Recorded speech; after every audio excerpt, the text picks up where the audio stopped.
Man, you hear this bullshit they be talking every day, man. It's like these motherfuckers is just like professional liars, you know what I'm saying? It's wild.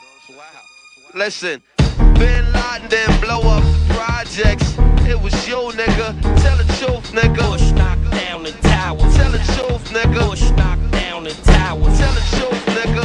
Bin Laden didn't blow up the projects. It was you, nigga. Tell the truth, nigga. Bush knocked down the towers. Tell the truth, nigga. Bush knocked down the towers. I pledge no allegiance, nigga, fuck the president's speeches. I'm baptized by America and covered in leeches. The dirty water that bleaches your soul and your facial features, drowning you in propaganda that they spit through the speakers. And if you speak about the evil that the government does, the Patriot Act attract you to the type of your blood. They try to frame you and say you was trying to sell drugs and throw a federal indictment on niggas to show you love. This shit is run by fake Christians, fake politicians. Look at their mansions and look at the conditions you live in. All they talk about is terrorism on television. They tell you to listen, but they don't really tell you their mission. They funded Al-Qaeda, and now they blame the Muslim religion. Even though Bin Laden was a CIA tactician, they gave him billions of dollars, and they funded his purpose. Fahrenheit 9/11, that's just scratching the surface. Bin Laden didn't blow up the projects. It was you, nigga. Tell the truth, nigga. Bush knocked down the towers. Tell the truth, nigga. Bush knocked down the towers. Tell the truth, nigga. Bin Laden didn't blow up the projects. It was you, nigga. Tell the truth, nigga. Bush knocked down the towers. Tell the truth, nigga. Bush knocked down the towers. They say the rebels in Iraq still fight for Saddam, but that's bullshit. I'll show you why it's totally wrong. Cause if another country invaded the hood tonight, it'd be warfare through Harlem and Washington Heights. I wouldn't be fighting for Bush or white America's dream. I'd be fighting for my people's survival and self-esteem. I wouldn't fight for racist churches from the South, my nigga. I'll be fighting to keep the occupation out, my nigga. You ever clock someone who talk shit or look at you wrong? Imagine if they shot at you and was raping your moms. And of course Saddam Hussein had chemical weapons. We sold them that shit after Ronald Reagan's election. Mercenary contractors fighting a new era. Corporate military banking off the war on terror. They controlling the ghetto with the fear of attack, trying to distract the fact that they engineering the crack. So I'm strapped like Lee Malvo holding a sniper rifle. These bullets will touch your kids, and I don't mean like Michael. Your body be sent to the morgue, stripped down and recycled. I fire on house niggas that support you and like you, cause innocent people get murdered in the struggle daily, and poor people never get shit and struggle daily. This ain't no alien conspiracy theory, this shit is real. Written on a dollar underneath the Masonic seal. Y'all don't rap for dead presidents. I'd rather see the president dead. It's never been said, but I set precedents. Bin Laden didn't blow up the projects. It was you, nigga. Tell the truth, nigga. Bush knocked down the towers. Tell the truth, nigga. Bush knocked down the towers. Tell the truth, nigga. Bin Laden didn't blow up the projects. It was you, nigga. Tell the truth, City nigga. Records was 80 seconds away from the towers. Some cowards fought with the wrong building. They meant to hit ours, to hit ours, to hit ours, to hit ours, to hit ours. Boo. We are indeed back again, live and not complying. Hopefully, we've got audio. Otherwise, we're fucked, right? If not already, how fucked are we? Good question. Twin Tower talk, yeah.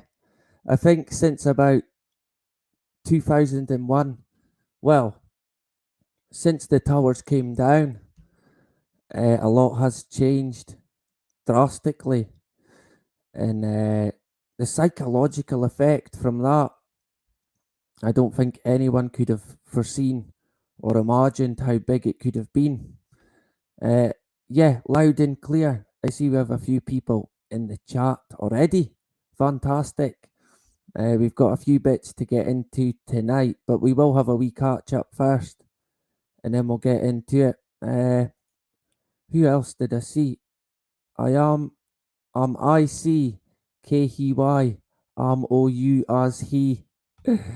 Those 4 crashed aeroplanes were landed at the Air Force Academy airfield, and all persons aboard were then transported to a deep underground military facility. Yeah, I remember hearing, seeing a lot of stuff about the phone calls that got made, the phone calls from relatives who were seemingly on the plane or the planes that got crashed into the Twin Towers. And a lot of them phone calls were a bit dodgy. I remember hearing one or two and thinking, yeah, something's not right there. Um, it was like they had been forced to say what they were saying on the phone, at gunpoint, maybe even. That wouldn't surprise me. God only knows what's happened to them, because, in my opinion, hopefully, I thought my Wi-Fi dropped. I thought we had been cut off there already. We've not even started. But in my opinion, I'm not even really sure if there was planes that flew into the building, and if them planes never even got to where they were going or crashed, then yeah, they were likely landed at a military facility. Either that or flown into the sea. God only knows what would have happened.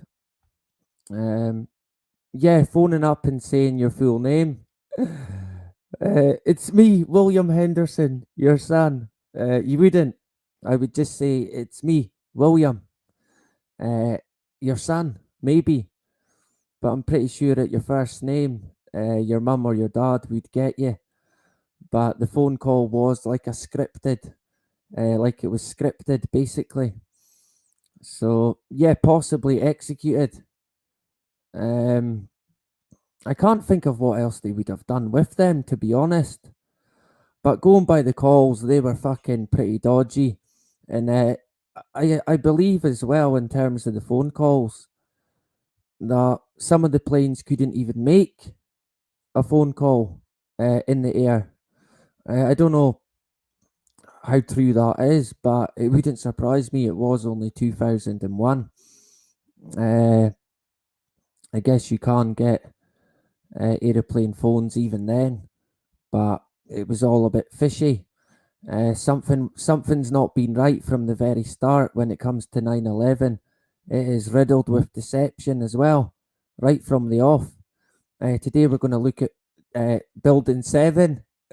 I think two of the biggest things when it comes to Building 7 is that some people they've never even heard of it. They don't know that it came down. No one seems to know. And another thing about it is how controlled the when it came down, it was like a controlled demolition. It stands out clear as day. So we can have a look at that and a few other articles that we've got, and I can screen share. I'll quickly see. I think I might have missed. Yeah, Draga and Kari. Yep. No one died on 9/11. Yeah, but I think they rubbed out a good few people for it, like Barry, possibly, who we're going to get into a bit today. Barry Jennings, a witness, no longer here, unfortunately, but we will get into that. People die every day, every second is closer to our turn to go. Draga's always full of good news, isn't he? Keeping us going, keeping us happy. But yeah, that is true. You never know when it's your time, and when it's your time, it's your time. That's it. And away you go to the other side, I guess, right? But you never know when it's gonna be. But we fight until that last breath, should we say? So yeah, let me see if I missed. I've got my mouse today, so I'm rolling. No fucking keypad. Carry on. Loud and clear, yeah. Nick, yeah, good to see you back again. Nick, our brother Nick. Great stuff. Shit, I better catch up. I've missed quite a few already.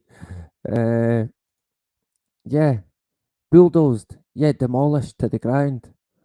In its footprint, a proper demolition. Um, yeah, it was common knowledge, seemingly, at the time, as he says. Uh, yeah, I don't know even much about that, but that would make sense because from what I could gather, them planes never got flown into anything. So if that's the case, what got flown into, if anything, into the Twin Tower buildings? Was there even a plane? Was it a missile that was made to look like a plane? And people just quickly looked up. There's not that many videos. There's not as many videos as I thought there would be, or maybe should be. It's all very murky and suspicious. Everything about it. Jacqueline in the house. Jacqueline Watt. Great stuff. Just in from work. And yeah, back again. Fantastic. Great to have you. Back again, Jacqueline. Building 7 is like giving percentage to coronavirus hoax. It doesn't exist. Yeah, well, it doesn't anymore. That is for sure. And Convid, yeah, I better watch. That might get me a strike. Here on YouTube, the tyrannical bastards that they are. That is why on Sunday, actually, I've got a note here. We'll be live on Spreaker, and that will be mainly about the poison. Everyone knows what the poison is. People are dropping left, right, and fucking centre, and it is getting so bad just now. We'll kind of avoid it tonight, but hey, we will probably get into it at some point anyway. It's always connected, right? So we'll probably touch on it anyway. The juice, the poison, of course. Madman, fantastic. Based on the assumption that the buildings were brought down, who in the world would have that much thermite? Yeah. An expert at blowing shit up. The Israelis, possibly. They're good at blowing stuff up, right? Of course, the Yanks themselves are very good at blowing stuff up. And they've just evacuated Afghanistan. We might touch on that as well. Left a big void, like we touched on before. What's going to happen there? There is an MP, a Tory MP, obviously, in the UK, who's already said that the West could now get a fucking another 9/11. Run for the hills. The Taliban have taken over the Afghanistan. I was thinking last night, I wonder how bad it is. I wonder what they think about masks and the Wonder Job. I might fucking move there. I might move there if it's not as tyrannical as Scotland at the moment, because, wow. I think I might touch on Scotland tomorrow on the Friday Fix. There's a lot to get into. We did say before, I have said it, Scotland and England, the UK, it's like a bit like the heart of the beast, right? And we're out of lockdown at the moment, but hey, they're gearing it up for permanent lockdowns. The powers to stop everything, arrest anyone for anything. Permanently, these emergency powers that they fucking brought in, illegal powers. They want to keep their illegal powers. They want to keep the tyrannical ways. The good old SNP, right? Fighting for Scotland. No, they work for the Rockefeller Foundation. That's it. It's as cut and dry as that. And of course, they're mainly pushing the pandemic. So Scotland will be playing a key role in leading the way in the fight against COVID. So look out for news on Scotland, on how they're going to deal with stuff. I expect to see more. And fucking hell, I don't even know where to start when it comes to Nicola Sturgeon. But I might touch on Scotland tomorrow in the Friday Fix. I've yet to decide on a main topic for it. So I don't know. I don't know what it's going to be yet, but we'll see what happens tomorrow. Lip Brent. No, yeah, died. They were all warned not to go in that day. Yeah, no people of a certain religion. They were not they were advised. I think a lot of people were given the heads up. Look, don't go in. Don't go in that day. Not a good idea. Why not? I don't know, but I've heard from good advice that not to go in. Right? Don't tell anyone else, but just don't go in. And it's sickening, really. And of course, the dancing Jews as well, or was it the dancing Israelis? One of them. And I think they had a van, a removals van that had a painting on the side of it of the Twin Towers with a plane flying into it. And they got arrested, I'm sure, but released without anything said.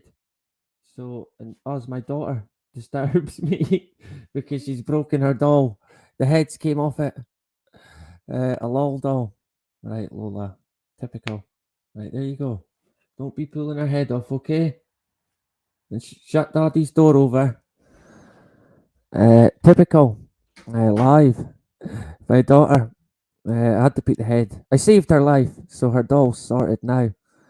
But yeah, I think they got arrested, but got released, and nothing happened about it. They got let off. It's just like, yeah, let's just ignore it, basically.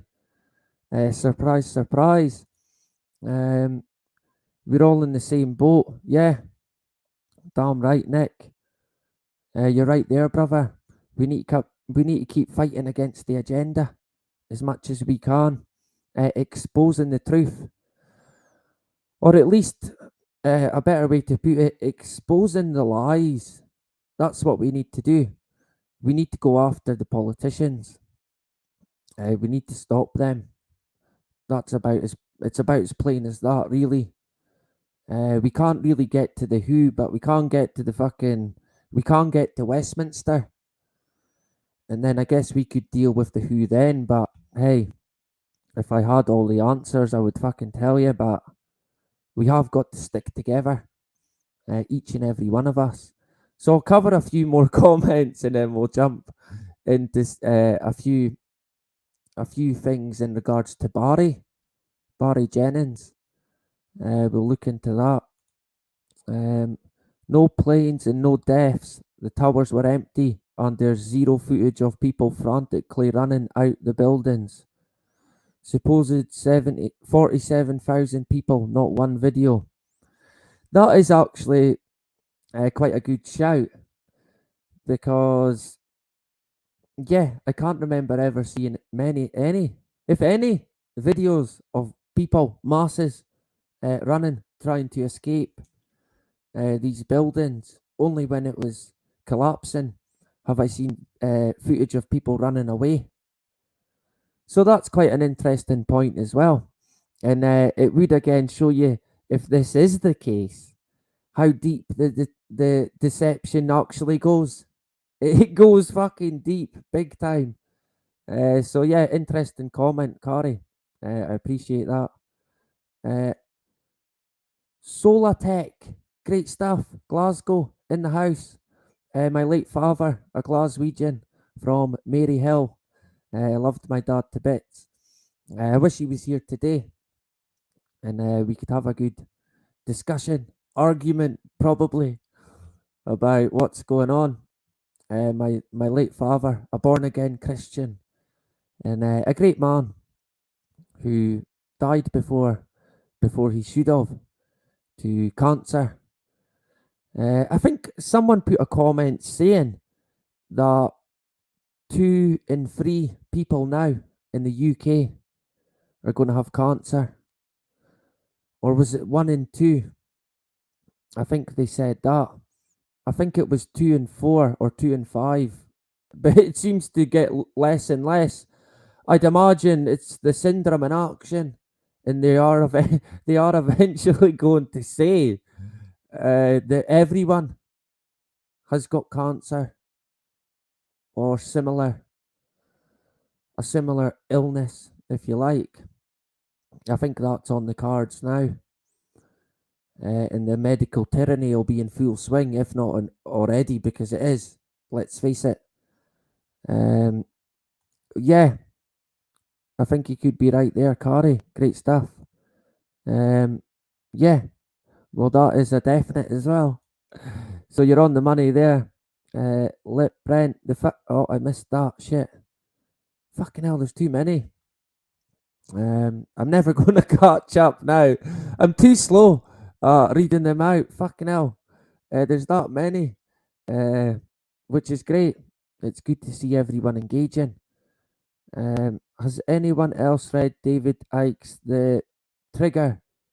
I haven't read The Trigger. I think that's his newest book, or the one before, but I haven't read it myself. Have you, Jacqueline? Is it worth reading? I'll check it out. Yeah, I read that comment. The foundations burned molten metal and concrete for over a month. Yeah, so what caused that?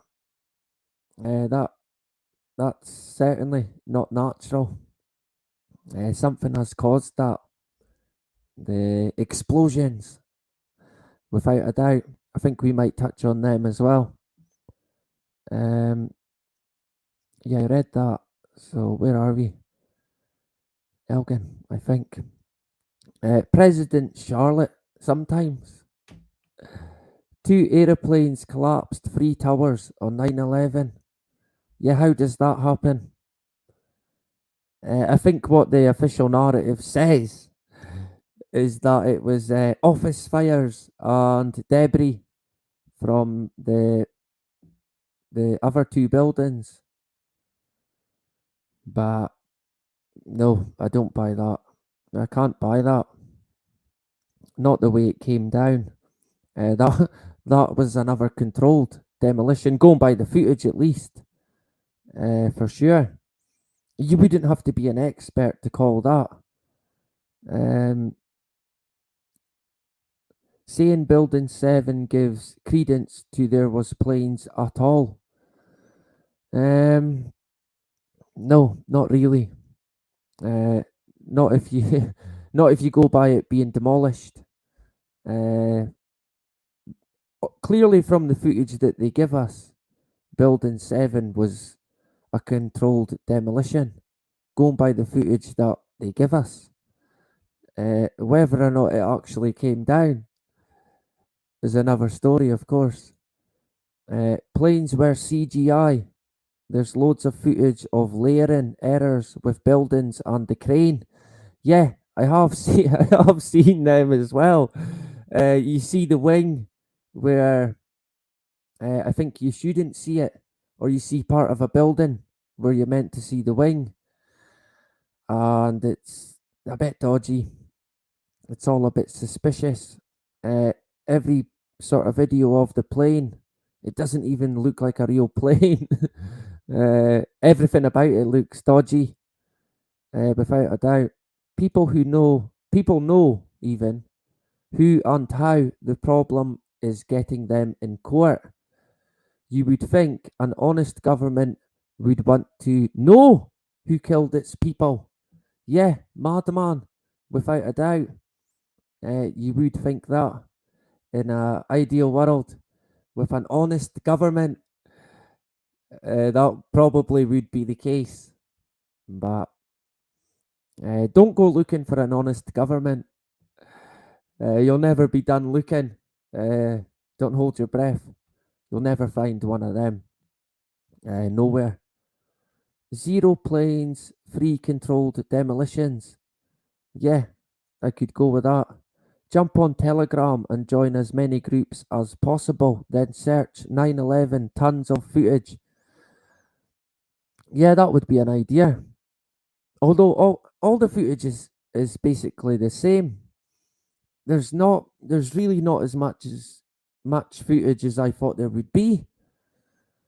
Which is interesting. But again, yeah, I guess it was only 2001.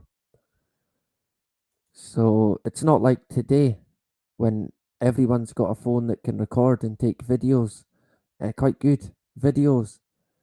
Of course, if it was today, they probably wouldn't be able to do it because there would have been not many cameras on it.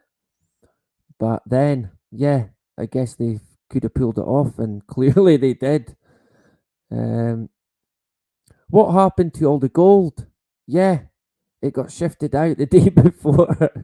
They took it out the day before, I'm pretty sure that I read that.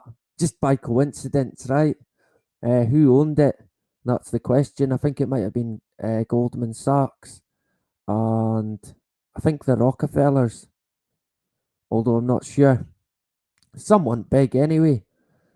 The American people don't own any of that gold. It's the same with the gold, if there is even any in the UK banks. It doesn't belong to the UK. Far from it. The UK's in that much debt. They own nothing. Absolutely fucking nothing. And when I know that politics is a complete circus, but when when the Labour Party got voted out and the Tory Party somehow got voted in, there was a note on the table that said there is no money, and that was it. That was it. Fucking as clear as you like. So what did they have to do? They would have had to go crawling to people like the fucking Rockefellers to get money and get the country going again, right? That's what people would want. Sure, we've been up shit's creek for a long fucking time. The UK got sold off long ago. And somewhere along the line, fucking hell, it went tits up. And it has been ever since. And of course, the agenda now, it's all about the agenda. It's in full swing. Agenda 2030. It is here, big time. What else have we got quickly? Brian Staveley does a dose of reality, even, is the best 9/11 researcher about. You can find all his work on Odyssey. Yeah, I'm on Odyssey as well. I can chuck myself in. Name drop myself there on Odyssey and BitChute. And Spreaker, of course. And here on YouTube for the time being. For how long? God only knows, right? Greetings, fellow fought criminals. Pedro, yeah, great stuff, brother. Great to have you. Yeah, that's what we're like. Fought criminals who get basically convicted by the fought police at YouTube. Either a strike or a warning or a comment removed for telling the truth. You can't tell the truth on YouTube. Think again, right? It's not going to happen. Although a lot of the stuff we'll touch on tonight, you'd think, well, fuck, they probably wouldn't let you see it. But from what I've seen, and I have been on YouTube fucking basically since it started, cutting about it, if you like. And you can pretty much get away with anything. But at the moment, you cannot speak about the fucking wonder job. What's really happening with it. And what is really happening is terrible stuff. Clearly, they don't want you to know. They don't want people to know the truth about the juice, the wonder poison. But I'm sure most of you will have seen what's going on with it in your communities. It's not hard to see. And it's linked in there. Great stuff. Kari. Fantastic. So hello to Pedro. Great to have you tonight. They could dig that gold out if they wanted to. It's still there. No, I think they took it out. I think from what I've seen, I could be wrong, but from what I seem to see, the gold got removed either the day before or a few days before it happened. No coincidence there, of course. Yeah, I'll check him out. Kari, thank you for sharing. Everything turned to dust, all office furniture, concrete and steel. But amazingly, the passports of the guilty landed safe. safely, even. Would you believe it, right? I take it the passports are made out of platinum or gold, but of course they're not. The calling card of a false flag. That's what that is. A ripped up, burnt bit of passport. Yeah, this is the guy that done it. This is the guy that was flying the plane. We found his passport in the dust. Did you find any of these names of the people? Nah, none of them. Any body parts? Nah, hardly any. But we found the guy's passport. Or bits of it. Sure. I think that happened in the UK as well. With another false flag. With a terror attack. I think it might have been the 7/7 bombing. What else have we got? What's that song? It's a Mad World. Yeah, it really fucking is. That came out about 10 years ago. Imagine what the guy would be saying now. Fucking hell. You thought it was mad then, right? Jesus. Oh, my phone. It's alright. Yeah, Draga. Catch you in a bit. Great stuff. Frank in the house. Fantastic. Yeah, the passports. A dead giveaway, if you like. Who else have we got? I can't catch up. There's been too many comments. I think I've mentioned. Oh, Soya Faye. Soyo. Is it Soyo? We'll go with that. Soyo Fire, I think. Back again. And back again. Yep. We are back again tonight. Live and not complying from the rolling hills of Murrayshire. And we're going to get into building 7 and Barry Jennings. I forgot his name. YouTube trying to erase his name from my memory. He's been on RFB in the past. Cool. I'll check it out. Great stuff. Project Bluebeam holographic projection technology. Yeah, we've touched on Bluebeam. And Sergei Monast, the original journalist who covered or exposed Operation Project Bluebeam, the great alien deception, and it's still on the cards. Basically, we can never fucking rule it out. Yeah, it was 7/7. Cool. I thought it was. My memory, for once, was right. There's record numbers of deaths in summer back home in Northern Ireland, killing people with the miracle cure. Yeah, I've been hearing some fucking horror stories at the moment in terms of the juice. It is not good news. It is not fucking good news. I wish I could say that it wasn't and it was fine, but it's not. And we won't really get into it tonight, but we will on Sunday on Spreaker. Almany Mummy in the house, my good friend. Great to have you. A long time no see. It's a pleasure to have you back in the house. You've missed everything, and I am going to have to give you press ups as well. Yeah, I think 100. That'll do the trick. So let me know when you've done. And yeah, who else did I see? I think I missed. No, I didn't. Oh, yeah, I did. Zainab. How could I miss Zainab, right? Our wonderful subscriber, Zainab. Great stuff. Great to have you tonight. Ministry of Truth, 1984. Yeah, that's what it's like.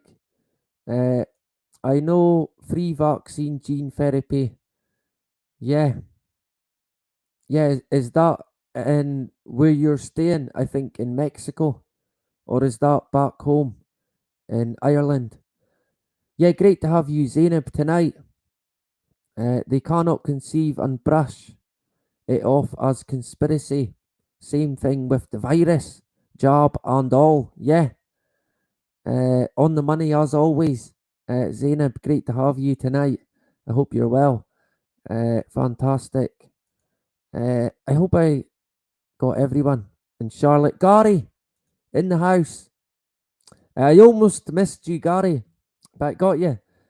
Even Trump couldn't get his head around planes, bringing them down. Yeah, that's right. I remember Trump said something about it, and then that was it. He never said any more. Typical, right? I think I got everyone. Charlotte, Jacqueline, URC, Gary. Yeah, cool. Harmony Mummy, yep, Pedro, Psycho, Frank, Jacqueline. Fantastic. Quite a few in the house tonight for a Thursday. Now 9 o'clock. Let me see if I can. Two in Mexico, one in Northern Ireland. Fucking hell. I heard of a very young person in Northern Ireland, which is heartbreaking. It is fucking heartbreaking. I'll tell you something. Shit's gonna get heated if kids start dropping all over the place. Fucking shit will hit the fan. There's gonna be a lot of fucking angry people. Straight up. Yeah, so thanks for sharing, Carrie. Unfortunately, of course. Not what you want to hear, but people are fucking rolling up their sleeves left, right, and centre. Willingly. Running. Sprinting to the Wonder Job factory to get the very latest inoculation, not even caring about what it is or what it might do to them. Fuck me, the people that are handing them out are not even telling people what it might do. I don't even think they're speaking. I guess they're doing away with communication now because COVID. So I guess you just roll in and then in your arm, and then away you go. And they stamp you on your fucking forehead to say that you've been inoculated, or put a tag in your fucking ear, a ring through your nose. That'll be next. The mark of the beast, right? 23-year-old, fucking hell, a footballer as well. 23-year-old, his whole life ahead of him. Friday again tomorrow. Yeah, it's been a quick week. I thought that as well. Although I always seem to think that once it gets to like Wednesday, it's just fucking, it flies in and it's gone. Although when I was growing up, well, when I was younger at least, it seemed to drag. Time just seemed to drag. Time's an interesting one as well that we have touched on a wee bit before. I think it's one that we will get into. I might do a live on time itself. How exciting, right? I'm pretty adamant now that it's not even 2021. I know it sounds crazy, but you'll have to bear with me on that one.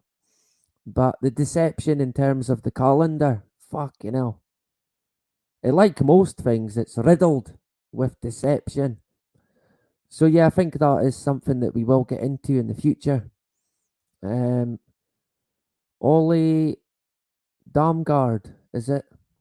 We'll go with that. Is a good investigator, sourcing of false flags and how those decision makers expose their doings to come prior to the false flag event. Interesting. Zainab, thank you for sharing that. Is that on YouTube? I'll check it out. If so. Yeah, great to have you, Jacqueline and Amini Mummy tonight. My good friend who I met in Thai. Great stuff. So I have actually met subscribers, not just local subscribers, but from London, away down in London, who holidayed in Scotland. They clearly must be off their head to holiday here. Nah, it's beautiful. I'm sure they would have enjoyed it at least, right? Great to have you again tonight. What else have we got? Yeah, 23. Unbelievable. It's so sad. Yeah, the anthrax in the envelopes. Remember that. Don't forget about the anthrax envelopes. Just as the short selling of American Airlines and other stock futures options before the event came to light. Yeah, I remember. I must have still been fucking quite young, but I do remember the anthrax in the letters situation. We did actually touch on anthrax in a live stream. The government done what they call a germ war test on the British public, and they basically sprayed them. They sprayed millions of the British public uh, without them knowing, of course.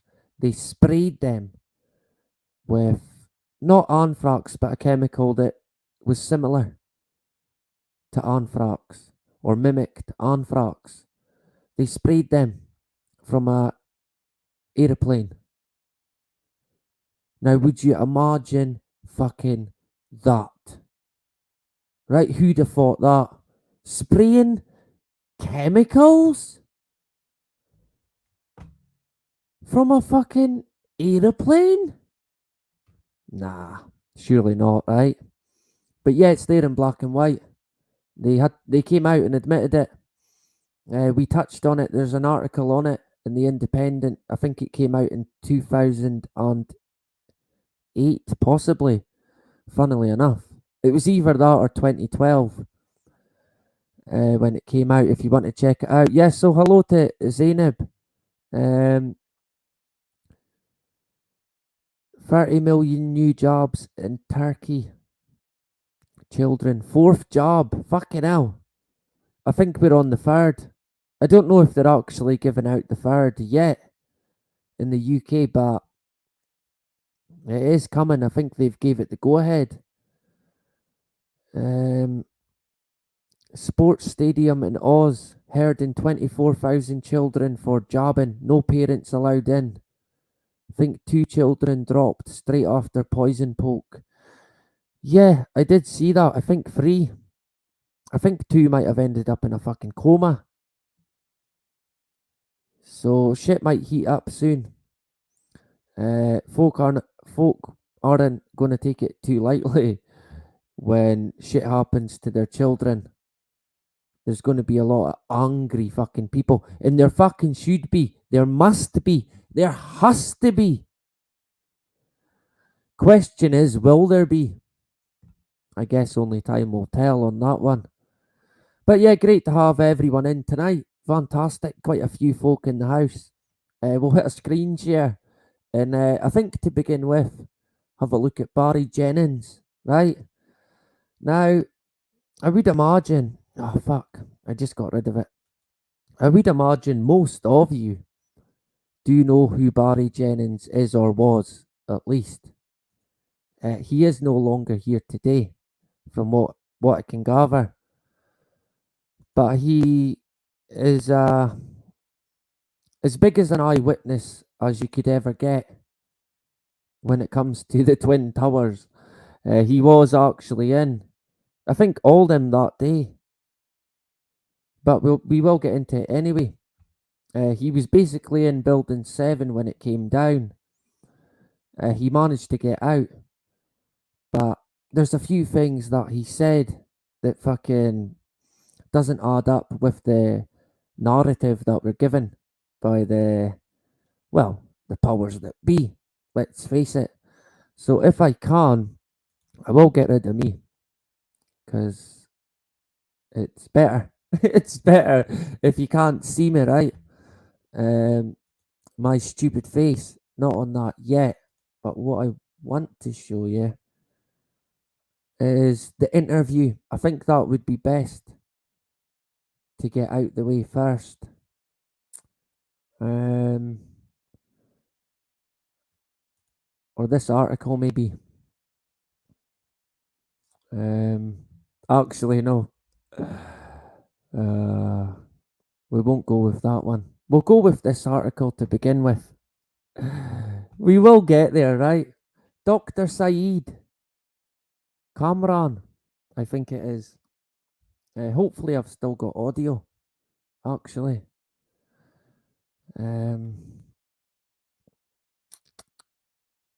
Because last time, yeah, I think I have. Last time I done that, I fucked up the audio. Shock horror, right? Would you Adam and Eve it? I'll quickly take off Frank's comment, but I'm sure we will indeed see another fantastic comment from our brother Frank. Always a pleasure to have him in the house and everyone else tonight. Yeah, Pedro, Kari, Jacqueline, Omni Mummy, Zainab, and all the rest. Fantastic. But yeah, this article here, this will explain a wee bit in regards to Barry Jennings, right? And then we'll look at the interview, the full interview at least. So, yeah, a teacher, physicist, author. This is the guy that's done the article. Shit. Dr. Saeed Kamran. I don't know how to say that one. Mujahid. We'll go with that, right? Saeed Mujahid Kamran. The collapse of World Trade Center 7 and the mysterious death of Barry Jennings. October 2013. This is when this article came out. This article is based on my recent book 9/11 and the New World Order, published, of course, September 11th, 2013. And just on that I will look to get that book. I'll download it. I did download a book last night, actually, which was called The New World Order. This book here by Ralph Epperson. So let me know if you've read it. I did begin to read some of it last night, and it seems quite good. It is quite popular from what I can see, or has been in the past. So yeah, once I've read it, I'll let you know how good it is. I managed to download it for free, which is always good, right? The masses, the sheep, even me, we cannot resist something that is free. But at least we have a bit of fucking sense about us. When it comes to the wonder poison, they can ram it fucking right up where the sun don't shine. But yeah, this article here, I think I will get that book as well and look into it and let you know. The 9/11 one. Anyway, jump into the article.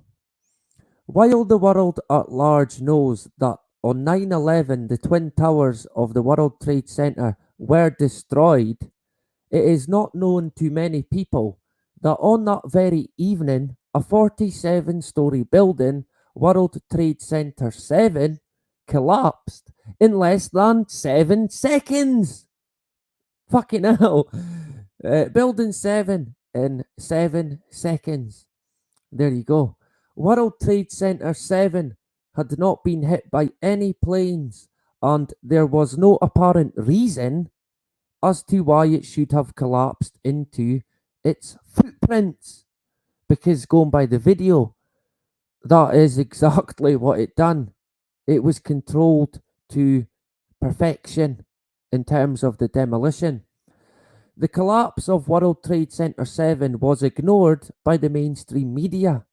This is despite the fact that it housed offices of the Secret Service, the CIA, the Internal Revenue Service, Securities and Exchange Commission, Emergency Management Center of the Mayor of New York, etc. Wow. So, yeah, this building contained quite a lot of information, to say the least.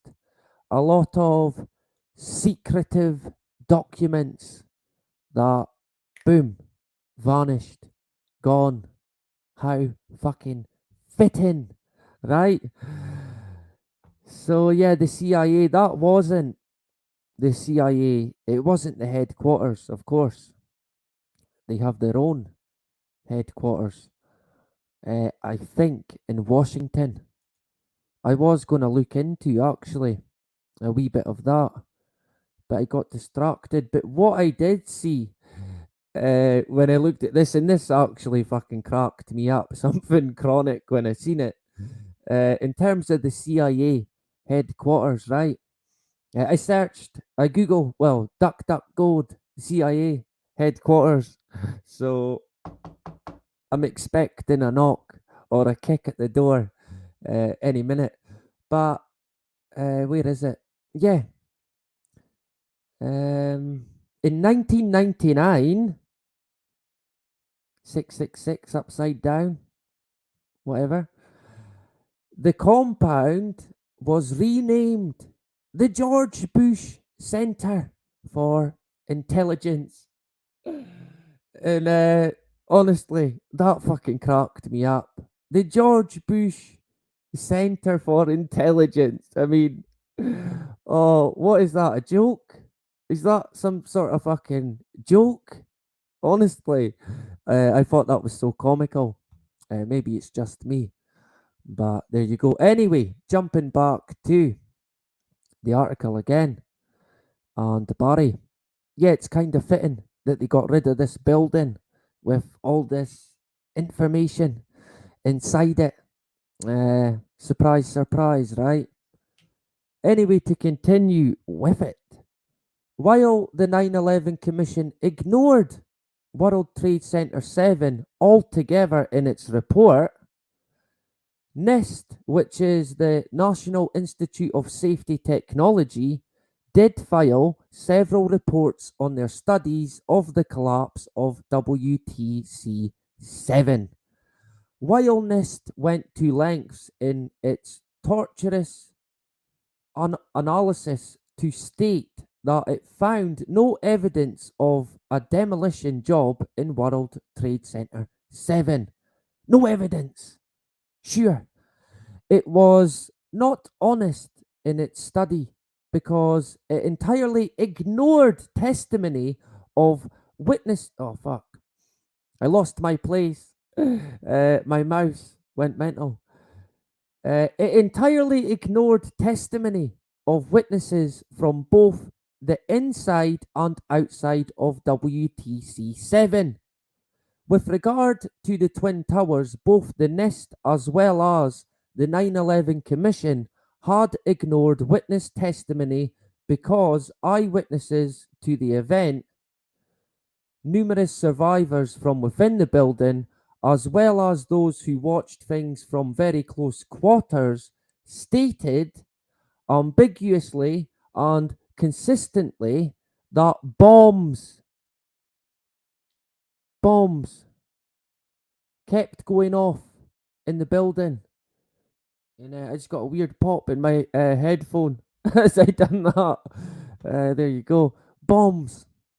Explosions. They're saying bombs, right? I'm pretty sure most people would know a bomb when it fucking went off. You would fucking know, alright? Anyway, to continue with it, we'll get a bit of witness testimony in this. Any person who becomes aware of this casting aside of highly credible and mutually consistent eyewitness testimony finds it very intriguing. The only possible reason that such testimony was ignored is simple. Such testimony means that the buildings were demolished from the inside, and that means that the official story about terrorists, Bin Laden, right, having brought down the buildings is false. Yep, it's false.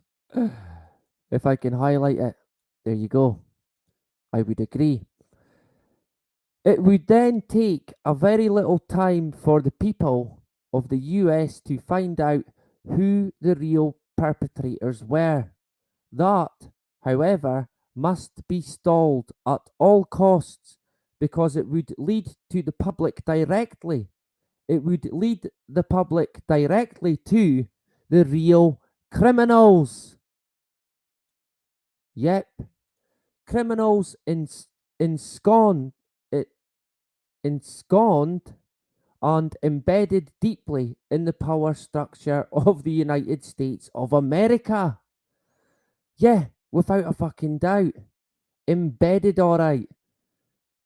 This is a quote from a officer, NYPD officer, who was there, who got interviewed. This is it here. I walked around it, Building 7. I saw a hole. I didn't see a hole bad enough to knock a building down, though, said Mortimer. Yeah, there was definitely fire in the building, but I didn't hear any. I didn't hear any creaking, or I didn't hear any indication that it was going to come down. And all of a sudden, the radios exploded and everyone started screaming, "Get away, get away, get away from it." It was at that moment I looked up and it was nothing I would ever imagine seeing in my life. The thing started peeling in on itself. Right? Somebody grabbed my shoulder and I started running, and the shit's hitting the ground behind me, and the whole time you're hearing boom, boom, boom, boom, boom. I think I know an explosion when I hear it. Yeah, it had some damage to it, but nothing like what they're saying. Nothing to account for what we saw. I am shocked at the story we've heard about it. I'm shocked at the story we've heard about it, to be quite honest. So he was shocked at the narrative that they were giving them, because he would have been like, well, wait a fucking minute. I was there. I heard the boom, boom, boom, fucking boom of the explosions, of the bombs that took down World Trade Center 7, by the looks of it at least. Here's another witness here. David Ray Griffin. Here it is here. There was a rumble. The building top row of windows popped out. Then all the windows on the 39th floor popped out. Then the 38th floor, pop, pop, pop, was all you heard until the building sunk into a rising cloud of grey. Pop, pop, fucking pop. Eyewitness account. Explosions popping out the fucking windows, like a controlled demolition, like what happens when a controlled demolition is carried out. Here's another quote here. We heard this sound like a clap of thunder. Turned around, we were shocked. It looked like there was a shock wave ripping through the building, and the windows all busted out. About a second later, the bottom floor caved out, and the building followed after that. Yeah, like a controlled fucking demolition. Going by these accounts, how could anyone think any different? I mean, even just looking at the footage that they give us, it is clear to see it is indeed a controlled demolition. Straight up. What else have we got? Another quote from another eyewitness. I was up in the emergency management centre of World Trade Center 7 on the 33rd floor. Sorry, the 23rd floor. When all the power went out in the building, another gentleman and I walked down to the 8th floor where there was an explosion and we were trapped on the 8th floor with smoke, thick smoke, all around us for about an hour and a half. But the New York Fire Department just came and got us out, although Hess said they had walked down to the 8th floor. They actually walked down to the 6th floor, then went back up to the 8th floor after the explosion. Right, so again, accounts of explosions. As my daughter disturbs me again. What is it now, Lola? Right, I think I'll have to sort her out. Anyway, what we will now check out is the Barry interview, as we're going to be getting into him now. I do have it here, so I will play it for you. Let me see. Now I need to get this right because I don't want to fuck the audio up. That would be typical of me. But we will look at a few more bits in terms of Barry and yeah, Building 7 and of course the Twin Towers themselves. A controlled demolition, if ever, right? Going by the eyewitness accounts and the people who were fucking there, at least. That's what it looks like. And you'd have to be blind and deaf to not see that. But let me see if I can get it to work. This is, I think, the full interview, uncut. Chambers in that area. So now they're walking back toward the World Trade Center. And as we keep letting you hear the personal stories, the survivor stories of exactly what happened inside the World Trade Center when that first plane went in, and of course the collapses since then, we're going to bring more of those to you now. Barry Jennings, you were on the 8th floor. You work for the City Housing Department. Explain to me the moment of impact. Well, me and Mr. Hess, the Corporation Counsel, were on the 23rd floor. I told him we got to get out of here. We started walking down the stairs. We made it to the 8th floor. Big explosion. Blew us back into the 8th floor. And I turned to Hess. I said, this is it. We're dead. We're not going to make it out of here. I took a fire extinguisher and I bust the window out. That's when this gentleman here heard my cries for help. This gentleman right here, and he kept saying, stand by, somebody's coming to get you. They couldn't get to us for an hour because they couldn't find us. You thought that was it? I thought we're dead. I thought that was it. I started praying to Allah. I said, that's it. We're gone. It's over. What was it like for you? You were inside there as well. It was pandemonium. I mean, it was something like out of a Bruce Willis Die Hard movie. He was there and he was crying, and there was another gentleman crying and for help. We couldn't get to him. We tried to get through we went through the buildings. We were lost. Both staircases, the backside was completely blown away. There was no way to access us. We couldn't get to them. And finally, one of the fire department teams found them. But we didn't think they were going to make it. Well, certainly you got out. Many others didn't. Of course, we don't have a number right now of fatalities or injuries. But I want to translate a story to you that another man told me. He was near the building. He was on the lobby level, near the shopping area, near the promenade. The elevator doors, he said to me, blew open. And when the doors opened, there was a man on fire inside that elevator. That is the kind of tragedy we are talking about here, and where the World Trade Center. Hi, my name is Barry Jennings. 52 years old. I've worked for 33 years at one location. Basically, that's it. I'm married, father of 4. That's it. Why don't you tell people your experience from the very beginning of the day on September 11, 2001? All right, it was, as I told you guys before, it's very funny. I was on my way to work, and traffic was excellent. I received a call that a small Cessna had hit the World Trade Center. And I was asked to go and man the Office of Emergency Management at the World Trade Center 7 on the 23rd floor. As I arrived there were police all in the lobby. They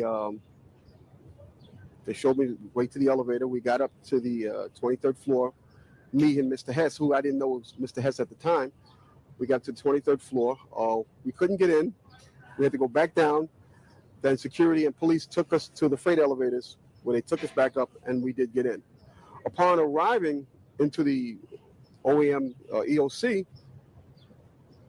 we noticed that everybody was gone. I saw coffee that was on the desk. Still, the smoke was still coming off the coffee. I saw half-eaten sandwiches, and only me, Mr. Hess, was up there. After I called several individuals, one individual told me that to leave and leave right away. Mr. Hess came running back in and said, "We're the only ones up here. We got to get out of here." He found the stairwell. So we subsequently went to the stairwell and we're there. After I called several individuals, one individual told me that to leave and leave right away. Mr. Hess came running back in and said, "We're the only ones up here. We got to get out of here." He found the stairwell. So we subsequently went to the stairwell and we're going down the stairs. When we reached the 8th or the 6th floor, the landing that we were standing on gave way. There was an explosion and the landing gave way. And I was left there hanging. I had to climb back up, and now I had to walk back up to the 8th floor. After getting to the 8th floor, everything was dark. It was dark and it was very, very hot. Very hot. I asked Mr. Hess to test the phones as I took a fire extinguisher and broke out the windows. Once I broke out the windows, I could see outside below me. I saw police cars on fire, buses on fire. I looked one way, the building was there. I looked the other way, it was gone. I was trapped in there for several hours. I was trapped in there when both buildings came down.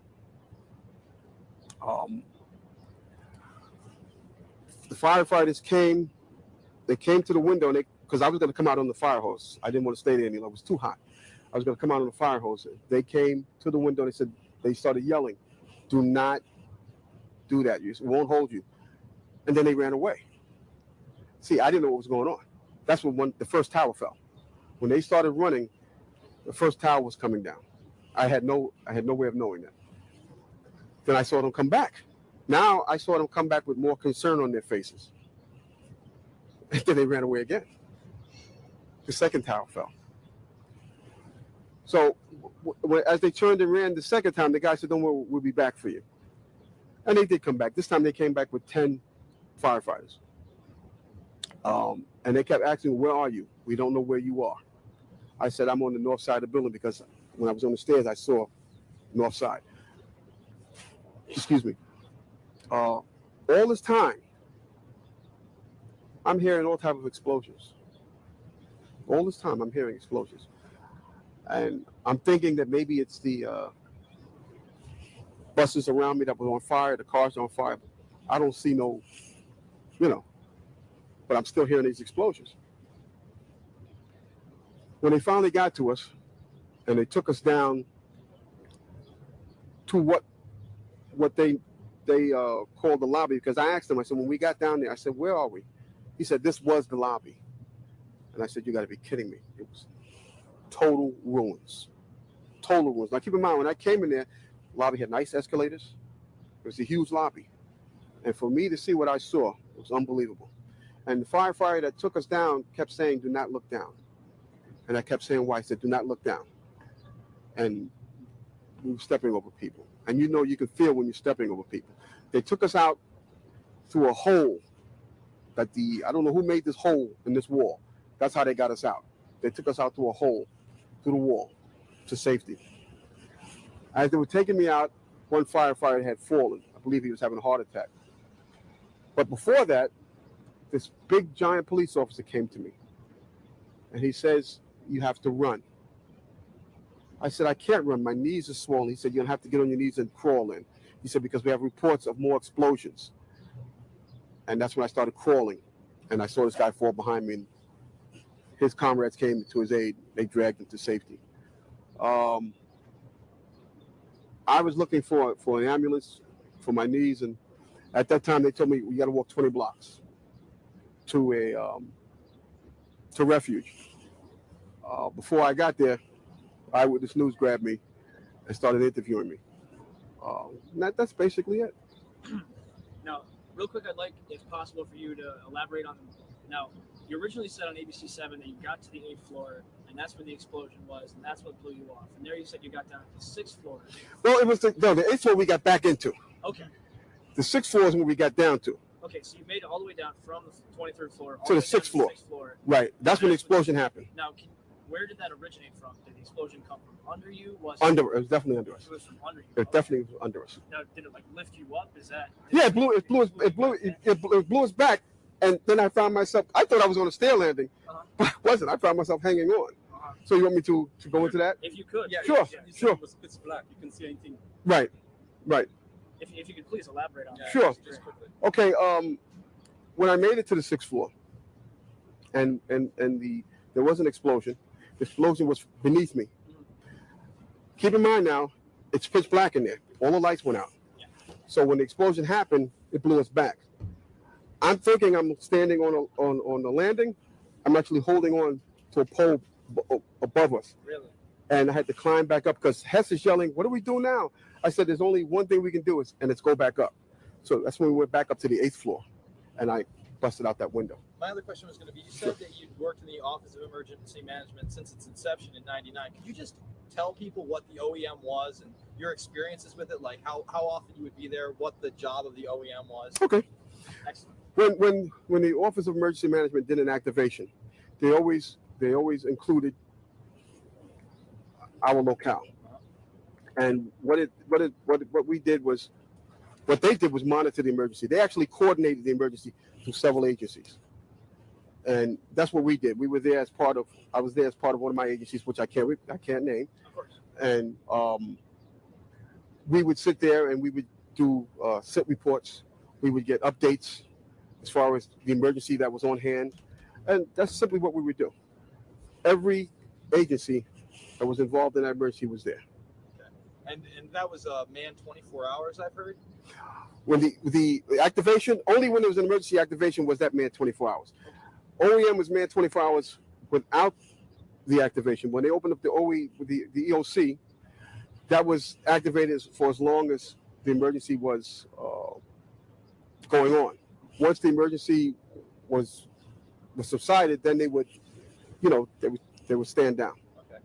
My other question was, they had a drill in preparations called Tripod. Did you know anything about Tripod that was down at the pier at all? Yes, I was part of that. You were part of Tripod. Yes. Discuss that at all? Yeah. Can you discuss any aspects of Tripod? Well, the only thing I remember as Tripod was we did a drill, which was supposed to be a man-made disaster, a terrorist attack, and it was supposed to be some kind of chemical. And all they did was drill. They went through the whole steps of what you would do here, if you'd come here, how you would, they went through the whole thing.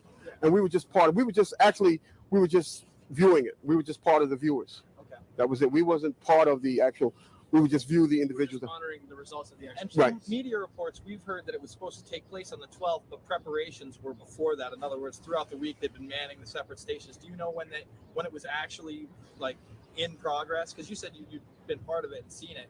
So obviously there was something going on before the 12th. Like, did you observe this in like the 10th, the 11th, like right prior to 9/11? No. No, this was after? Yes, our participation was after. Was after 9/11? Yes. Okay. Yes. Then can you just give us permission to use it? Say louder than words can use this footage. Yes, you can use this footage. All right. But real quick, I'd like for you to elaborate on a few things. Sure. What time approximately did you arrive at World Trade Center 7? I'm just trying to establish a timeline. I received the call shortly after the first plane hit, which everyone thought was a Cessna. That's what I was told. A small Cessna lost its way and hit the plane. I got there. I had to be inside on the 23rd floor when the second plane hit. Okay. I was inside when the second plane hit. I was already in the World Trade Center 7. Okay. When the second plane. You didn't hear that after the fact, or did you hear that when it happened? The second plane when it hit? I couldn't tell you because I was inside and I was like closed off from everything. Keep in mind now, OEM, that big center, they had big, gigantic TV screens. And at that point, none of them were working. So I didn't know what was going on the outside. So the building was essentially deserted when you and Mr. Hess. Well, the command center was deserted when you and Mr. Hess got up there. Yes. Was that normal? No. No. No. Okay. No, not at all. They the word we got was they had to take the mayor and evacuate. So they said that the mayor was in World Trade Center 7 that day? Yes. He was there earlier in the day Yes. and then evacuated. Yes. Could you say that because we're not mic'd? Can you say that Giuliani was in the building? I didn't actually see him, but that's what I was told. That's why Hess was there. Okay. He was there to meet with Giuliani. Okay. That's about all I've got going. No, I know. I just feel like there's something I'm missing. What's your impression with Building 7 and your experience in working there? What kind of vibe did you get from that building? You know that there was the CIA there, obviously. There was the Department of Defense, the Secret Service was there. IRS was there. Well, I'm just confused about one thing and one thing only. Why World Trade Center 7 went down in the first place. I'm very confused about that. I know what I heard. I heard explosions. The explanation I got was it was the fuel oil tank. I'm an old boiler guy. If it was a fuel oil tank, it would have been one side of the building. When I got to that lobby, the lobby was totally destroyed. It looked like King Kong had came through it and stepped on it. And it was so destroyed, I didn't know where I was. And it was so destroyed, they had to take me out through a hole in the wall, a makeshift hole that I believe the fire department made to get me out, me and Mr. Hess out. I do have one more question. Did Sure. you ever talk to people from the 9/11 Commission, the Congressional Report, FBI, NIST, anybody? You did speak with them. Yes. Who did you speak with? They called me down. Which one? They were doing I think it was part of the 9/11 Commission. So was it the hearings at the new school? No, I can't tell you where it was because. Yeah. Okay. Yeah. Oh yeah, that's right. But they called me down there, and they asked me the same questions that you guys are asking me. And at that point, they said, "Okay, thank you." They sent me on my way. And yeah, you told them pretty much everything you just told us. Yes. That you were in the building, got rocked by an explosion, all that. Yes. And you know that they didn't mention Building 7 once in the commission report. I told them that's where I was. No, That's I where I know, was. but you know that they didn't mention the building at all. I didn't give it too much thought. I thought they were just doing an into report or investigation on as to what happened. They got my point of view, and I haven't heard any more from them. All right, excellent. So you don't feel that you've gotten a satisfactory explanation for what happened inside that building? No. Not at all? The explanation that I got is about a fuel oil tank. No. I heard the explosions, and then the key thing was when the police officer came to me, he said we got reports of more explosions, so you have to run. Big talk. And that's after both towers have fell, correct? Yes. Okay. Now, to your recollection, excuse me, did the explosion on the 6th floor happen before the first tower collapsed, or the second one, or before both of them? Because I remember you said earlier you were actually trapped when both of them came down. I'm still in the building when both of them came down. You're still in the building. Are you trapped on the 6th floor when the buildings came down? Yes. Yes. Yes. So it's safe to say that explosion on the 6th floor happened before either tower fell? It definitely happened before either tower fell, and I'll tell you why. Barry, I'm sorry. Can you just wait for that, Chopper? Sure. Because this is vital. Because the whole official story, the whole reason that Building 7 collapsed allegedly is because the North Tower fell onto it and caused damage. And what people are going to say is they're going to say, well, Barry was hit by debris from the North Tower. No. What happened was when we made it back to the 8th floor, as I told you earlier, yes, both buildings were still standing because I looked one way, looked the other way. Now there's nothing there. When I got to the 6th floor, before all this happened, when I got to the 6th floor, there was an explosion. That's what forced us back to the 8th floor. Okay. Both buildings were still standing. Keep in mind, I told you the fire department came and ran. They came twice. Why? Because building tower 1 fell, then tower 2 fell. And then when they came back with all concern now, like to get me the hell out of there. And they did. And we got out of there. I got in the building a little before 9, a little after 9. I didn't get out of there until like 1. Yeah, that's right. Because the news report with Michael Hess was approximately right around 1 p.m. Mm-hmm. Man, Barry, is there anything else you want to say? I mean, is there anything you want to clear up? Well, I like to say that, my mind is still there. That day I'll never forget. And the explanations that were given to me is totally unacceptable. Totally unacceptable. Because as I stated, I was there. I lived it. I lived through it. Actually, I thought I was going to die that day. Because me and Michael Hess did get on our knees and start praying when we saw that there was nobody coming, there was no hope. We did get on our knees and start praying. And then there was a fireman that shined the light, says, anybody in here?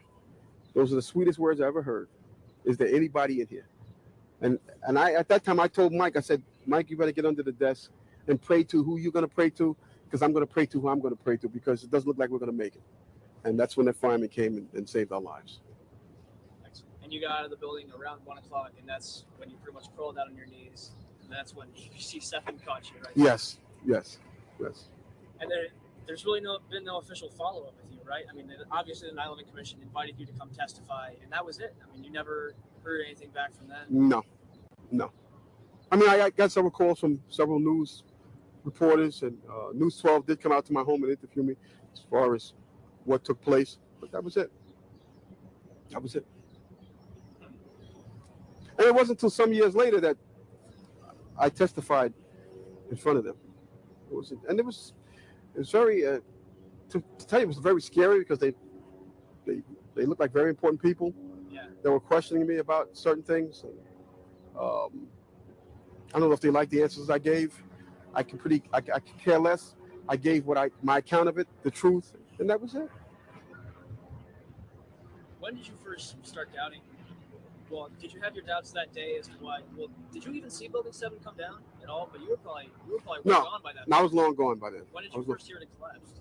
And to my surprise, I was back in the office. Secretaries and things that were cleaning me up. I was disheveled.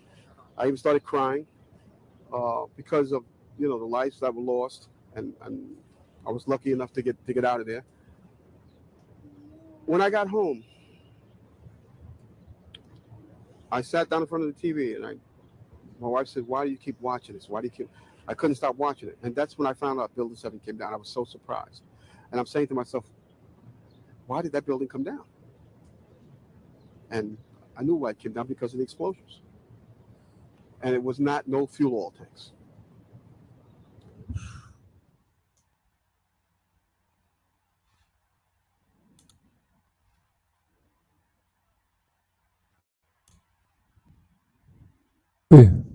Back again. So, that was Barry Jennings. Survivor. Seemingly. Oh, what's going on here? It came on to something else. Was it? What one is it? See, this is why. Ah, there it goes. I've got my headphones in. There we go. Stop that. How dare it? Speak over me! Oh, man. That's why I put my headphones, because I can hear what's going on, and I won't be getting caught out speaking over a video. I done that, I think, on Monday, which is a schoolboy error, to say the least. Let's have a look, actually, at Building 7, the collapse. Let me see. Am I on? Yeah, I'm on full screen. Hello to Amini Mummy again. Great stuff. Yeah, we're on full screen. This, not that one. This one. This is, I think I slowed it down. If I mute it, can you still hear me? If I mute it, I think you can still hear me. You should. I think you should be able to still hear me at least. But we'll have a look. Here it is.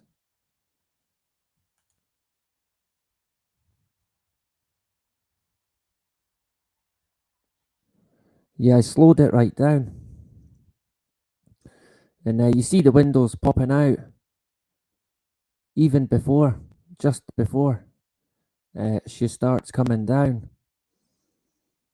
And it's got controlled demolition all over it. This video, I think this is the only videos of it. Here's one that I think is another angle. Maybe it's just flipped.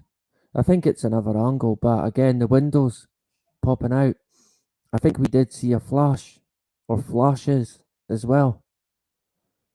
And there's it coming down into its own footprint. As good as you could ever want.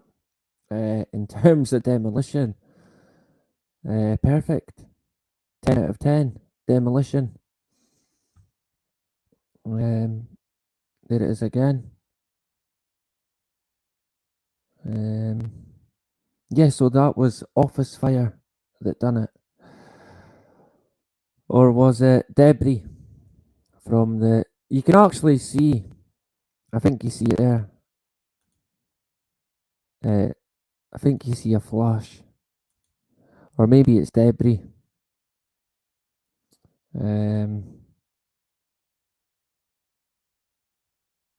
Yeah, I think it must be debris in that instance. But it's like Barry said. If you listen to that with Barry, he said at the start that there was a guy who he opened an elevator shaft and the guy was on fire, on flames in the elevator. Clearly, he'd been fucking caught in the backdraft maybe, of an explosion that fucking set him on fire. And Barry did say that he was hearing explosions constantly. And when the police came in, they said they had to get him out because they had been hearing explosions more and more. And he also did mention about a drill or a training event. I think it was called Tripod, that was to do with, yeah, a terrorist attack. I'm not sure, excuse me. I'm not sure if it was actually on the day. It might have been a couple of days before it. But yeah, there's always these drills being carried out not long before the big event, if you like. Curtains up, let the theatre begin. That's what it's like. Where is it? Here is the... Yeah, this guy reckons it's flashes. And we'll see how that relates to a controlled demolition in a sec as an example. But we'll have a look at this as well. It's just a short video. If I can play it. Full screenage. Yeah. Simply the sound of the collapse appearing to fall away from the rest of the building. Can we go to the tape now? Here we go, right here. This is, I mean, when you look at it, the building has collapsed. That tower just came down. Let's go to Bob Bazell, who was at St. Vincent's Hospital. Bob, what's going on there? What can you tell us?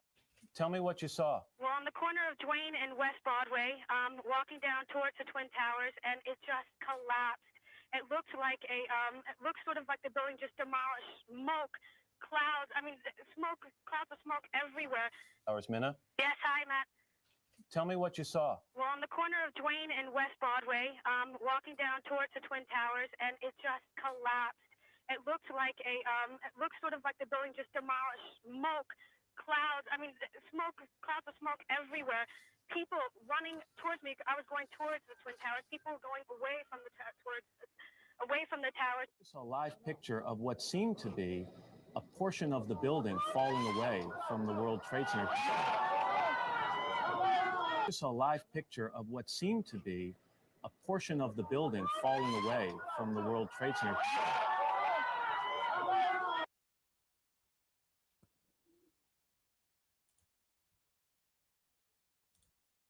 Now, I think you would have possibly been able to see the flashes that the guy's on about. I think you see them about here.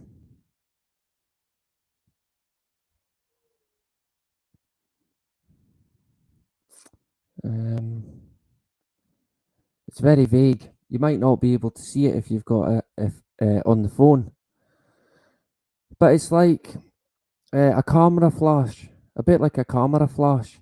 The old cameras when you take a photo, the Polaroid with a flash. It's a bit like that. You can see it. What's came on? Another video. Fuck. Right, pause that. But if we look at this clip here from another building getting demolished, it's not that long ago actually. If you watch here, you'll see similar flashes. This is a controlled demolition.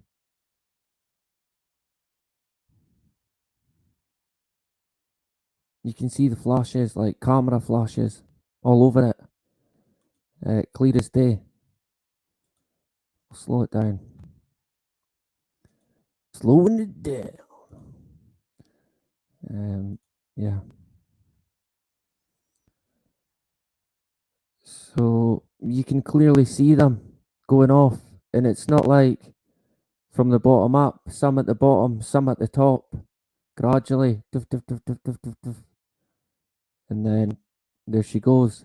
Timber! Is that what you say? When a building comes down, I don't know. You say that when a tree comes down, so we'll go with that.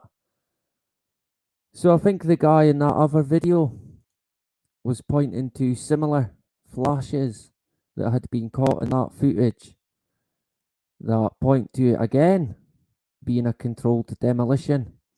Now, with the naked eye, without slowing it down and zooming in, you can't really see the flashes. But once you slow it down and zoom in, they're pretty clear. Where is it?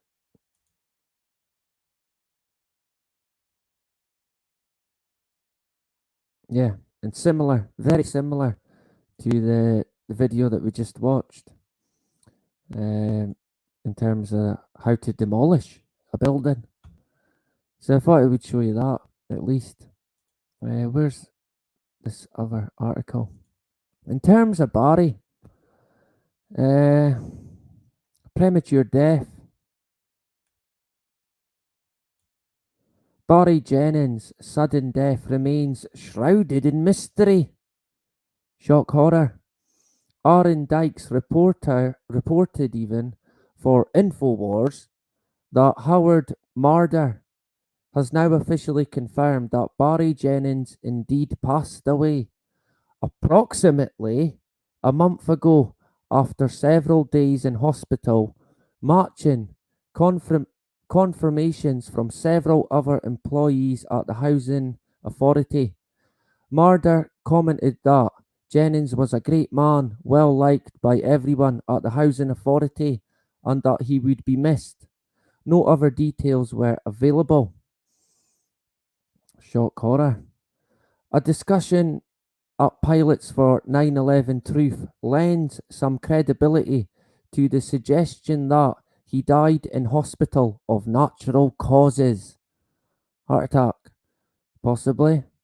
But a death certificate has not found its way onto the internet. Shock horror. Moreover, some sources have suggested that his entire family also disappeared at the same time. His whole fucking family gone. No one can trace them, interview them. How fitting.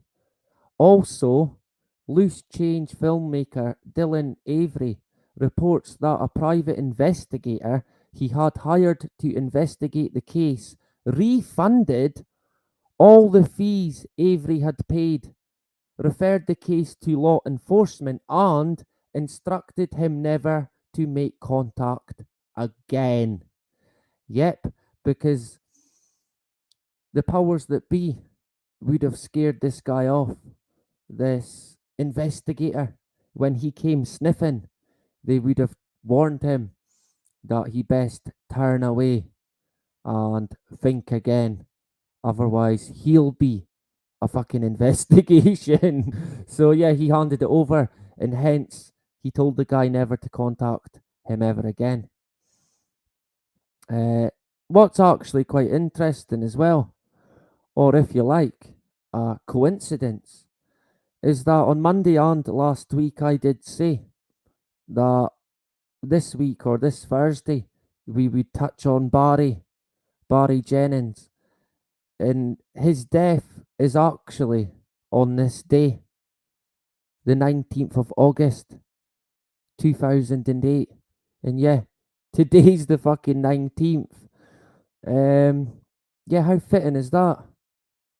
I only realised that today.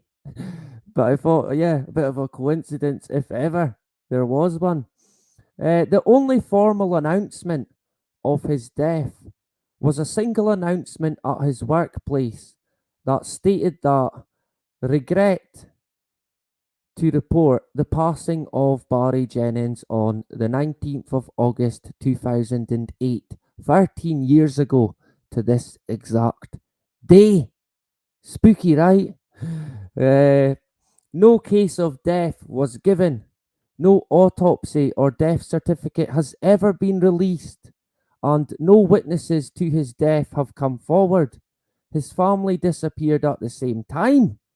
2 days after his death, the release of the NIST final report on the collapse of World Trade Center 7 claimed that there were no witnesses to explosions in Building 7. Sure. Of course, there wouldn't be then because he would have been dead. Likely rubbed out. How fitting, days before the final report from NIST. The good guys, the know-it-all, the go-to, the ever trustworthy, right? Sure. When Bush is involved, fucking stand back, stand clear. These guys are as evil as they fucking come. So yeah, I only found out today that Barry had actually, seemingly from what they tell us, passed away on the fucking 18th. No, sorry, the 19th, which is actually today. There you go. What else have I got? I think that was about it for Barry, to be honest. Here's Bush getting told about a weird looking crater. This guy. I know that's rich coming from me, but a lot of these presenters, yeah, look a bit strange. Let's go with that. But let's play this clip. 9/11, of course, a turning point in American history, and Booker Elementary School in Sarasota will forever be a part of that history. 17 years ago today, President George W. Bush was at the school for a reading event when his chief of staff, Andrew Card, whispered in his ear about the attacks. This is the first time President Bush was made aware. In the years since this moment, the president has talked about what he was thinking when he first got the news. He says he was thinking, quote, "Who the hell would do that to America?" The president was later criticized by some for his initial reaction, basically not getting up out of that chair and running out of the room. But the president says he wanted to project a sense of calm for the Booker Elementary School students. It was an unbelievable moment that took place right here in the Tampa Bay area. 10 News reporter Isabel Mascareños was at Booker Elementary School on 9. So, Bush got told. We touched on this before. They told wee Bush about it. And he just sat there and done nothing.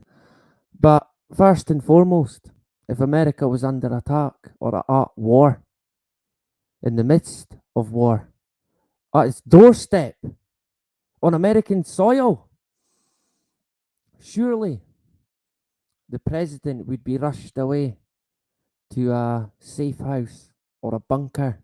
Surely to fuck that would happen, right? Surely they wouldn't leave him sitting there in a classroom where probably anyone could get to him. But there you go. He sat there with this stupid fucking look on his face. A look that said, yeah, I know. I was expecting it. Right? He knew exactly what was coming. What he was being told is that it had happened. In his face pretty much fucking says it all. For me, it's a dead giveaway. It is a dead giveaway, if you pardon the pun. But yeah, he knows, and he's trying to look like you better think about something else. Some kid's going to click on that he knows he's up to something. His face, you can always tell by someone's first reaction. You can always tell many fucking things. Straight up, look at this guy again. You can almost see the light shining off his head. I don't know what this is here. Is it a plaster? He's maybe been fighting. Maybe he's fallen apart like an android. Let me quickly jump back in the chat. I think that's pretty much it on Barry, to be honest. I know the majority of people will have covered Barry and know a lot about him. But I thought it would be worth going over some stuff, as we will be going over quite a few bits in the run-up to the 9/11 deception, right? If you like. One of the biggest false flags up until COVID. Dun, dun, dun. Yep. And here's Bush. I mean, what a brass neck there at the fucking demolished towers. Laughing. Joking. There's probably still dead bodies in the rubble. Some poor soul thinking that he was going in to save people when the majority of, well, by the looks of it, everyone was gone. People had fucked off, if they were even there. Going by Barry, what Barry said, there was half-eaten sandwiches and coffee left. Everyone had fucked off. Poor Barry was fucking running in to save people who had already left. Yeah, so there you go. Yeah, 3 cheers. Yeah, great stuff. Heroes, right? Like the NHS defeating COVID. Sure. What else have we got? Yeah, I think that's about it. This was quite a good article as well in regards to Barry. It's got all his interviews in it. There is a short clip, actually. I'll get it. I think I've got it here. For the past couple of minutes, it has been clear from this space back, chambers in that area. Another walking back toward the World Trade Center. As we keep letting you hear the personal stories, the survivor stories of exactly what happened inside the World Trade Center when that plane went in. Of course, the collapse since then. We're going to bring more of those to you now. Barry Jennings, you are on the 8th floor. You work for the City Housing Department. Explain to me the moment of impact. Well, me and Mr. Hess, Corporation Counsel, were on the 23rd floor. I told him we got to get out of here. Started walking down the stairs.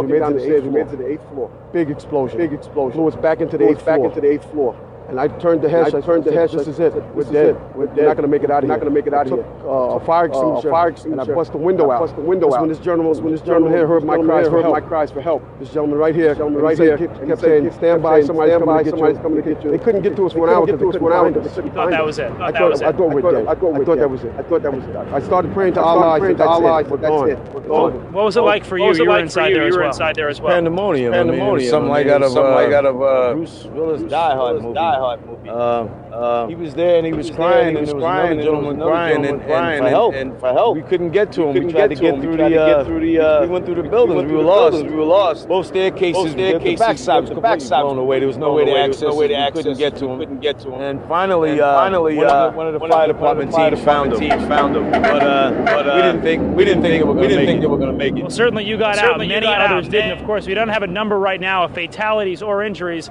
But I want to translate a story to you that another man told me. He was near the building. He was on the lobby level near the shopping area, near the promenade. The elevator doors, he said to me, blew open. And when the doors opened, there was a man on fire inside that elevator. That is the kind of tragedy we are talking about here, and where the World Trade Center...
For the past couple of minutes, it has been clear from this space back on Chambers in that area. So now they're walking back toward the World Trade Center.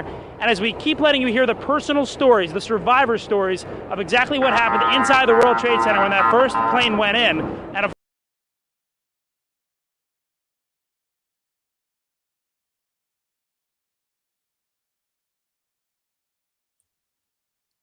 Is it back? Am I back again? I can never get it right. When I try and do too much, I always fuck it up. Oh man. But yeah, we're back again. Thank you, Kari. The sound went away. But what I was saying is that, yeah, we touched on Kari's comment about it being like a movie. The guy in that video, I'll try again, one last time. He mentions basically the same thing, which is quite fitting, really. So let's try again. For the past couple of minutes, it has been clear from this space back on Chambers in that area. So now they're walking back toward the World Trade Center. And as we keep letting you hear the personal stories, the survivor stories of exactly what happened inside the World Trade Center when that first plane went in, and of course the collapses since then, we're going to bring more of those to you now. Barry Jennings, you were on the 8th floor. You work for the City Housing Department. Explain to me the moment of impact. Well, me and Mr. Hesh, the Corporation Counsel, were on the 23rd floor. I told him we got to get out of here. We started walking down the stairs. We made it to the 8th floor. Big explosion. Blew us back into the 8th floor. And I turned to Hesh. I said, this is it. We're dead. We're not going to make it out of here. I took a fire extinguisher and I bust the window out. That's when this gentleman here heard my cries for help. This gentleman right here, and he kept saying, stand by, somebody's coming to get you. They couldn't get to us for an hour because they couldn't find us. You thought that was it? I thought we're dead. I thought that was it. I started praying to Allah. I said, that's it. We're gone. It's over. What was it like for you? You were inside there as well. It was pandemonium. I mean, it was something like out of a Bruce Willis Die Hard movie. There you go. Like something out of a Bruce Willis Die Hard movie. How fitting, right? It was like a movie set for the guy. I thought that was quite an interesting comment that the guy had made, going by what Kari had said as well. Interesting stuff. Claiming 100% they weren't used on 9/11. I'm not sure what that is. It must have jumped in to a conversation. I'm good at doing that, but it's good to see debate. We can't always agree on everything. That doesn't happen, but it's good to have different opinions as well. Like my late father would say, it takes all sorts to make the world go somewhere, I guess, right? But there you go. The book they're reading also Mandela affected. Yeah, it was, yeah, the goat, My Pet Goat. I think that's what it was called. My memory says it was called My Pet Goat. Has it fucking changed to something else? I'm sure it was My Pet Goat. Can we see it in that video?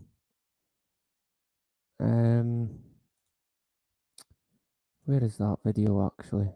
It would be back, would it? I don't know if we're gonna see the actual book. He doesn't have it at the moment.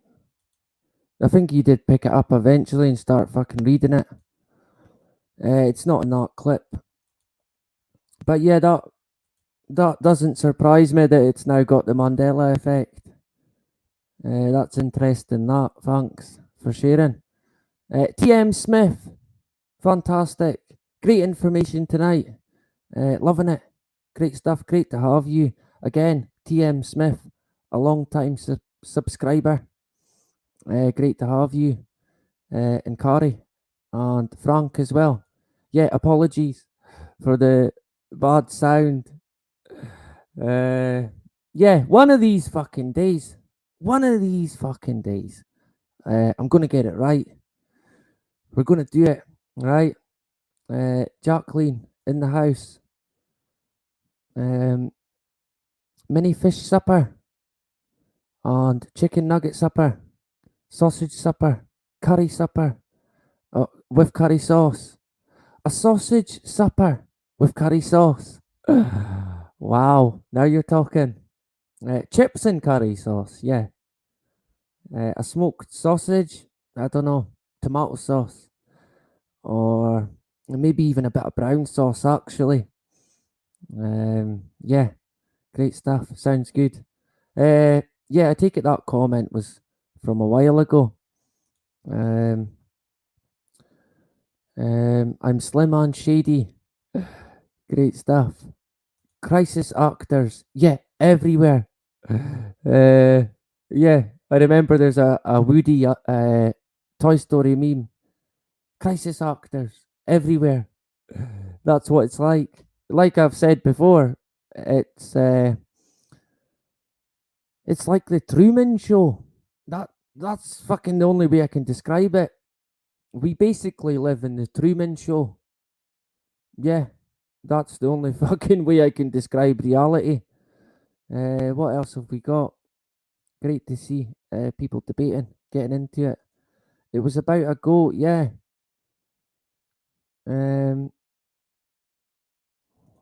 Yeah, if we agree on everything, yeah, we're never going to get anywhere. Yeah, damn straight. It was about a goat, My Pet Goat. Yeah, I think that's what it was called. Now, the pet goat. Yeah, I'm adamant it was My Pet Goat. So there you go, another Mandela effect. Fucking hell, they're never ending now. I remember we touched on it a couple of weeks ago, or last week, or the week before. And the number of things that are appealing and appearing even in this list of Mandela affected items or situations is crazy. It really is. And yeah, I guess if everything's made up and fake and manipulated, eventually it's like, well, shit, it wasn't even that, or it was something else. We all lose our way. But the Mandela effect is a real strange one. There's so many different ones that you can cover. And yeah, I think I did say before that we could get into that another time that would be worthy of its own live, I think, for sure. On Monday, I'll try and get another guest on. I don't know if I can get any on tonight. What have we went? An hour and 55. What is it? 25 past 10. I'll maybe leave it tonight. But yeah, chips and curry sauce. Now you're talking. Definitely. It's too late at night for me to be thinking about food. I don't know. As soon as I start speaking about food, I want to make some. I want to cook something.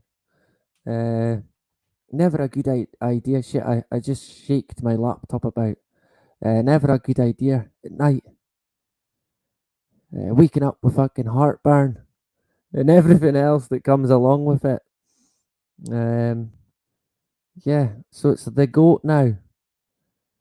It affects many or their lies and psyops like the JFK. How many was in the car? How many were in the car? Fuck, that's a tough one, that. Let me think. I think there was 2 at the front. 2, maybe 1 in the middle. And 2 at the back. So, fuck, 5. 5 of them in the car, including JFK. It probably wasn't even that.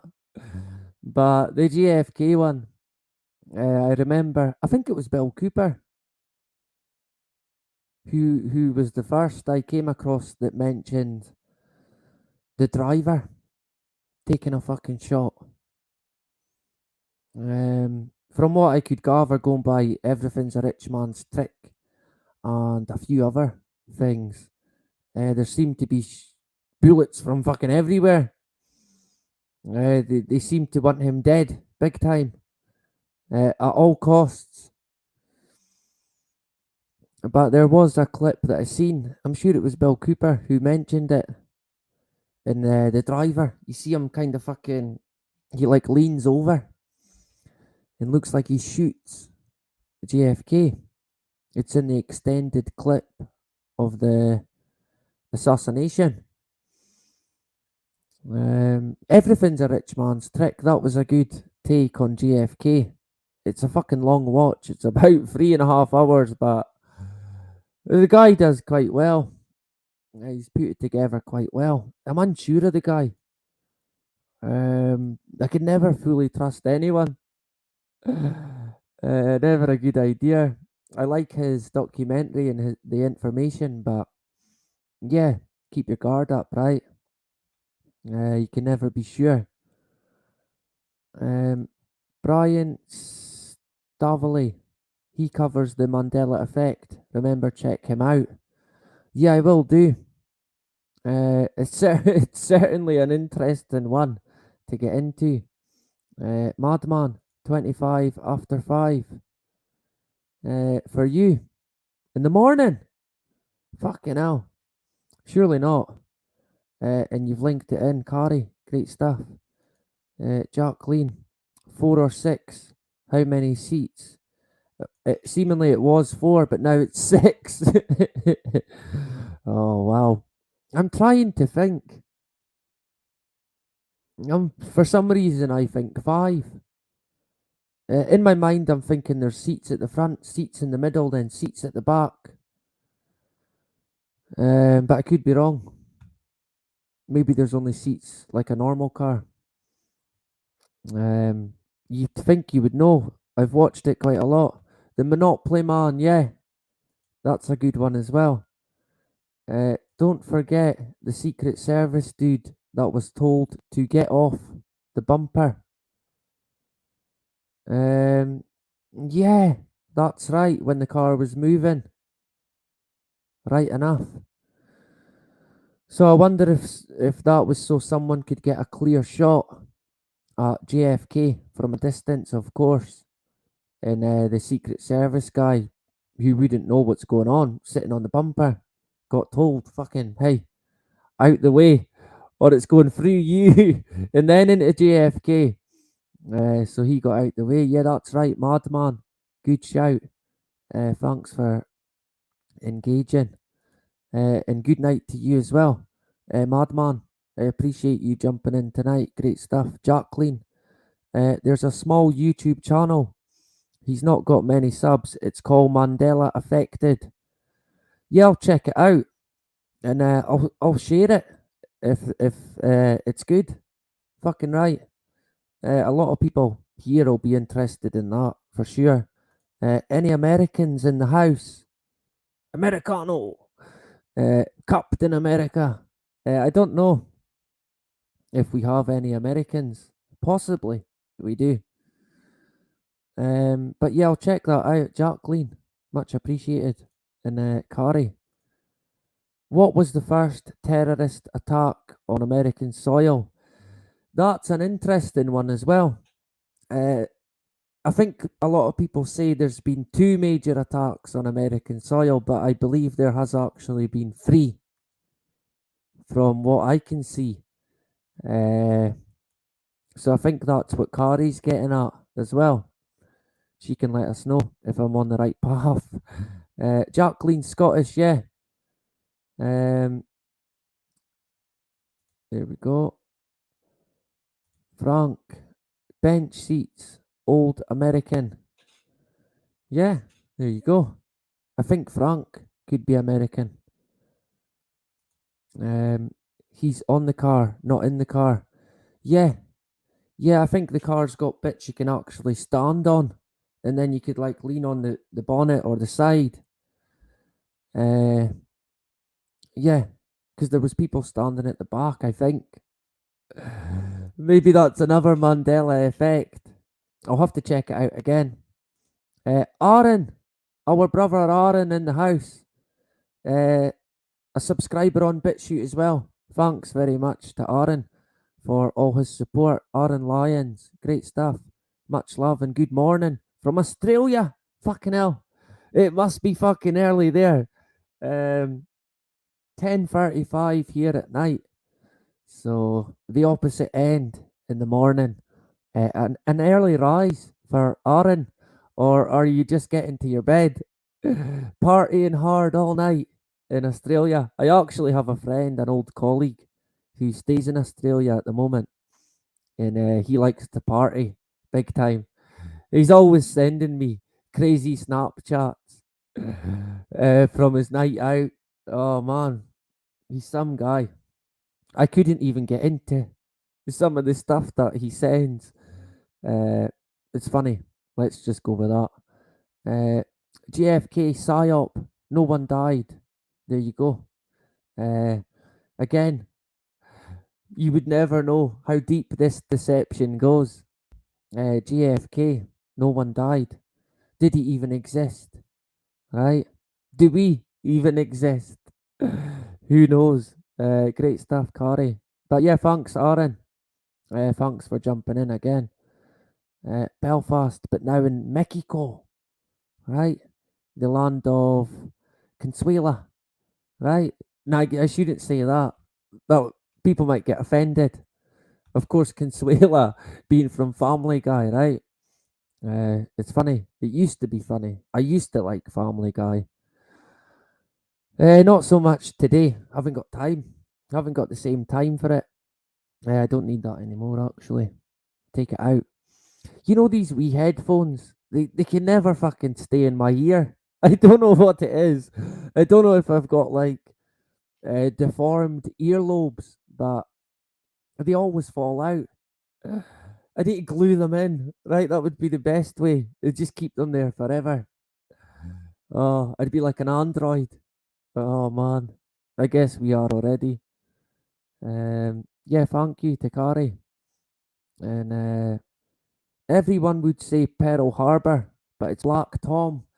Yeah, I'm trying to remember because I actually only found out about this not that long ago. But there was another attack. I can't remember who it was by. But basically, nothing happened. America never done anything about it. See, they only want you to know about stuff they want you to know about. So if you're hearing about it, then they want you to. If you don't hear about it, then they don't want you to hear about it, right? They control the media. They control everything. Absolutely fucking everything. They said it in the film They Live that this group wanted to control the world. Well, they now do, big time, and we have seen it. For a few years, I did think, well, how much power have they got? And almost sort of taunted it, like, well, bring it on. You can't affect my life. Little did I know, boom, the fucking pandemic, imprisoned in my own home. So I hung my coat then, and I am now fully dedicated to fighting against it, and I have to do what I believe's right. That's what we have to do. If we only do what's right by ourselves, then we can't go wrong, right? So do what's right for yourself. Look after yourself. Look after your family. Look after your friends. Don't believe what the government tell you. Never believe what they tell you. It will indeed be a lie. It will most certainly be a fucking lie. No two ways about it. The JFK footage also in black and white. Yeah. I have seen a colour version of it. Edited. What else have we got? Madman. I'm in Maine looking for a lawyer to press charges on the state level CDC for complicity to murder and cooking the books on the PCR test. That's not a test. Yeah, you are on the fucking money there. Good luck getting a lawyer who's going to chase it. Like the private investigator who went to investigate Barry Jennings. Anyone going to investigate that will be told where to go. Either paid off or fucking scared off. So you might struggle to find a good lawyer unless you've got a lot of money. You might be able to fight fire with fire and pay someone a good amount to give them the cojones to go for it, because I'd imagine the CDC wouldn't want that. But I do fucking respect Madman a lot for that, because that's doing something, and we've all got to try. We've all got to fucking start somewhere. So hopefully Madman can get some help and a decent lawyer. Fucking, if I was a lawyer, I would do it. I've watched a few court cases in the past. I've been involved in some. Nothing major, of course, but yeah, I could maybe give it a try. We would be destined to lose then, of course. Aaron, 7:30. Yeah, I think tomorrow I'll be up at 6:30, Friday morning for me. The weather at the moment, shite, to put it bluntly. It's pish. That's what we say in Scotland. Constantly. The weather is pish. It's shite. I'm moving to fucking Spain. I've had enough. No wonder the majority of Scots fuck off elsewhere. I've had enough. I'm sick of it. Yeah, I guess we all get sick of wherever we are from time to time. But the grass ain't always greener. A lot of people think it is. Hey, there's no harm in trying to set your roots elsewhere. But you're better off being content, especially with the way things are going in the world just now. Although, with that said, I don't think I'd like to stay in Australia. But like I said at the start, Scotland is just as bad, and we will see that. They are showing the Scottish government, that is, they are showing their true colours, and they are evil as they fucking come. Nicola Sturgeon, Hitler fucking 2.0. Oh man, it's Hitler back from the dead. Only this time, he's had a sex change. Dun, dun, dun. He's back as, fuck, what do people call her again? Cranky, Jimmy Cranky. Yeah, Hitler's back as Nicola Sturgeon. That's the only way I can describe her. Hitler 2.0. What else have we got? The Legal World Bar and Self-Governing. Governing. I can never say that. Law Society is a fix, and Mega Deception. Legal is not lawful. Good shout, Frank. Great stuff. Lovely weather in Mexico. Yeah, I think I'm going to move to Mexico. How about that, Omni Mummy? We'll all uproots from the UK and fuck off to Mexico and drink tequila and hit pinatas and wear sombreros and get chased by the mafia. Nah, I'm happy in Scotland, to be fair. But I guess things could change, right? A few years down the line, I might be like, nah, fuck this. I'm away. I'm fucking off. I'm building a boat, sailing to anywhere. I'd probably sail and come back in a circle, end up back at Scotland. That would be my luck. Yeah, great stuff. 10:48. Yeah, 10:44 on my clock at the moment. So I think Jacqueline's clock is fast, because on my computer it says 22:41. On my phone it says 22:45. So yeah, but that's interesting, that. Because it says on the chart that you commented at 10:38. So I don't know what's going on there. How can that be? Can I show you that actually? Dun, dun, dun. How do I do it? Fuck's sake. Screen share. Get it right, William. Fuck's sake, man. What do you think it is? Your birthday? Got it. Right. Yeah. If you look here at this comment, I don't know if you'll be able to see it that well, actually. But yeah, it said 10:38.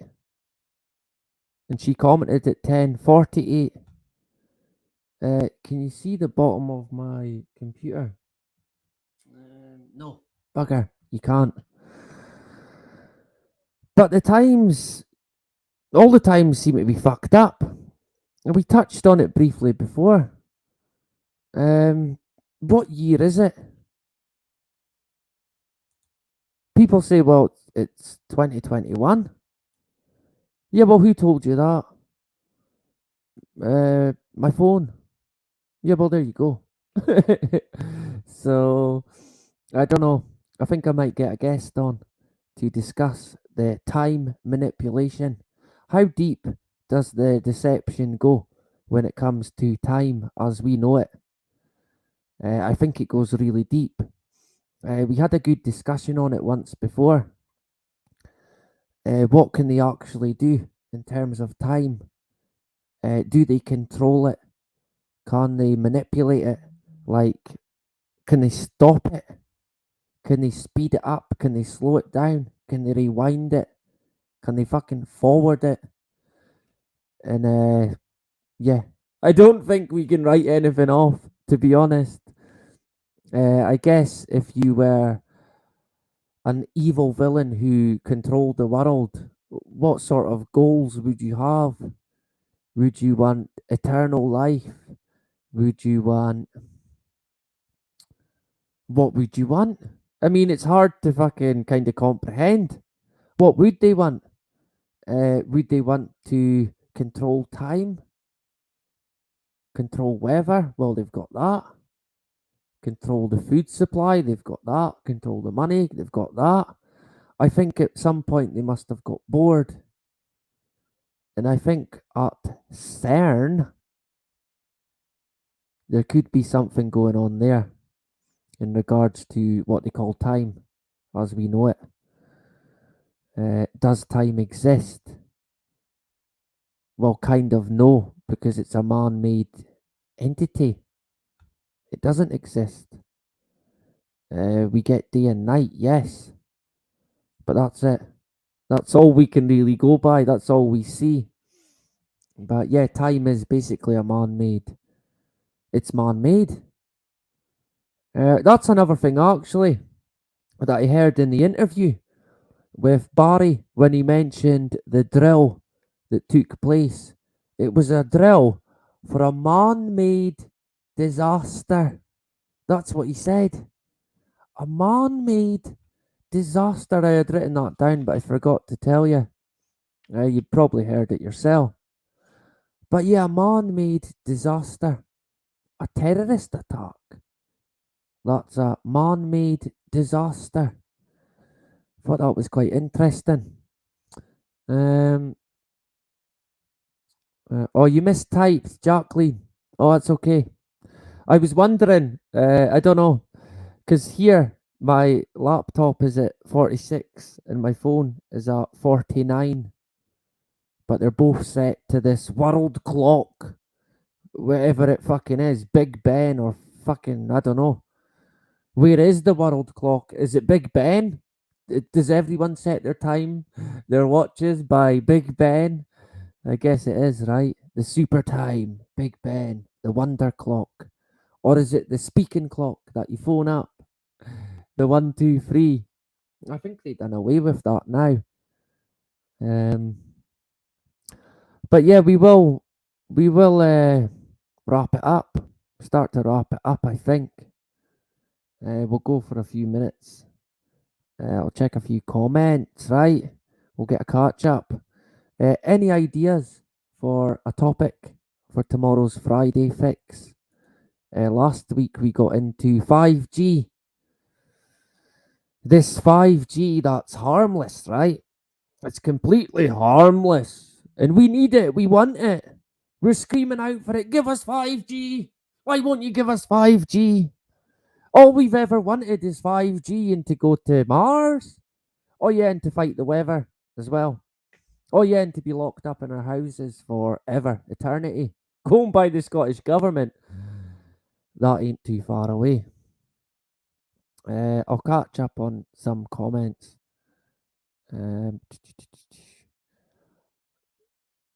Is it Mart's? We'll go with Mart's, right? Is it Mart's? Yeah. Or Mart Z. We'll go with Mart Z. Time goes faster when you need a pee. Now that is, yeah, I don't think anyone can argue with that. When you need a pee, fucking hell. When you need it so bad. Wow. I've been there. I remember I went to a football game and I needed a pee.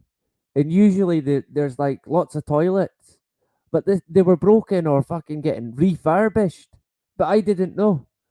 So I'm watching the fucking game, holding this pee in, steaming, fucking blutered, blazing drunk, watching, I think it was Inverness Carly Thistle against Dundee United. I was through supporting Dundee United. And fucking hell, what a day it was. It was a great day. But yeah, I was bursting. I thought, right, I'll just wait. And then I thought, right, I can't wait. But the game was still going. So I thought, right, I'll quickly go. And then I went down and behind the fucking stand, the terrace, where the toilets are. It was closed. And there's a big fucking queue about a mile long for this wee fucking Portaloo toilet that had been set up that people were using one at a time. Whereas before, about 50 people or 30 people maybe could get into this toilet. And oh man, when I seen the queue, I thought, oh fuck, I'm gonna fucking piss myself here. So I had to just go and find a bit. I had to go and fucking find a bit to do a pee in. Out the way. Otherwise I would have peed myself. So I apologise to anyone who might have seen me peeing in about 20 fucking 14 Inverness Carly Thistle Stadium. I apologise. I had to drain the beast, as they say, or drain the dragon. Right? When nature calls, you've got to go. Nothing gets in the way. Fucking nothing. That's it. But yeah, that reminded me of that story. I honestly, when I seen the queue, fucking hell. Oh man, I almost shit myself. Never mind pee myself. But I found a wee spot. Where there's a will, there's a way. Right? Get it? Good. Gateway to Nephilim. Yeah, Mark Z. Interesting stuff. Yeah, we haven't really got into that before, but we could. Chippy fingers. Yeah, salt and vinegar. You've got to have salt and vinegar on chips, right? Definitely.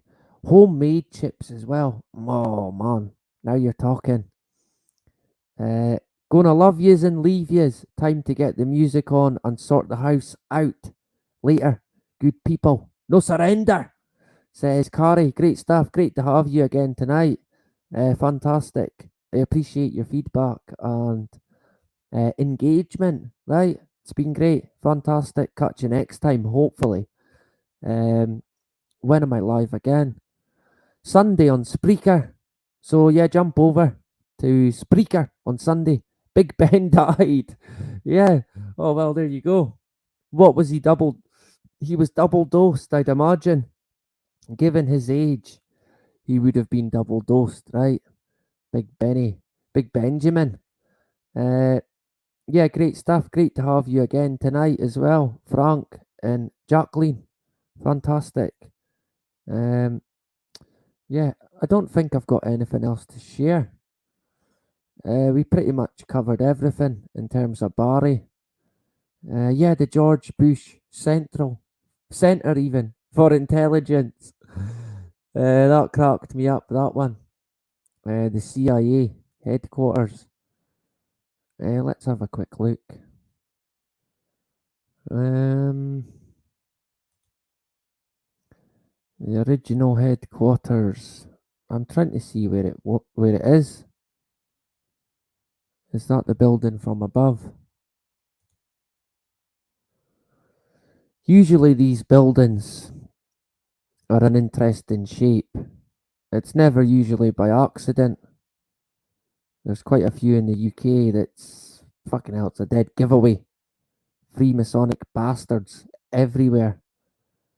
Absolutely fucking everywhere.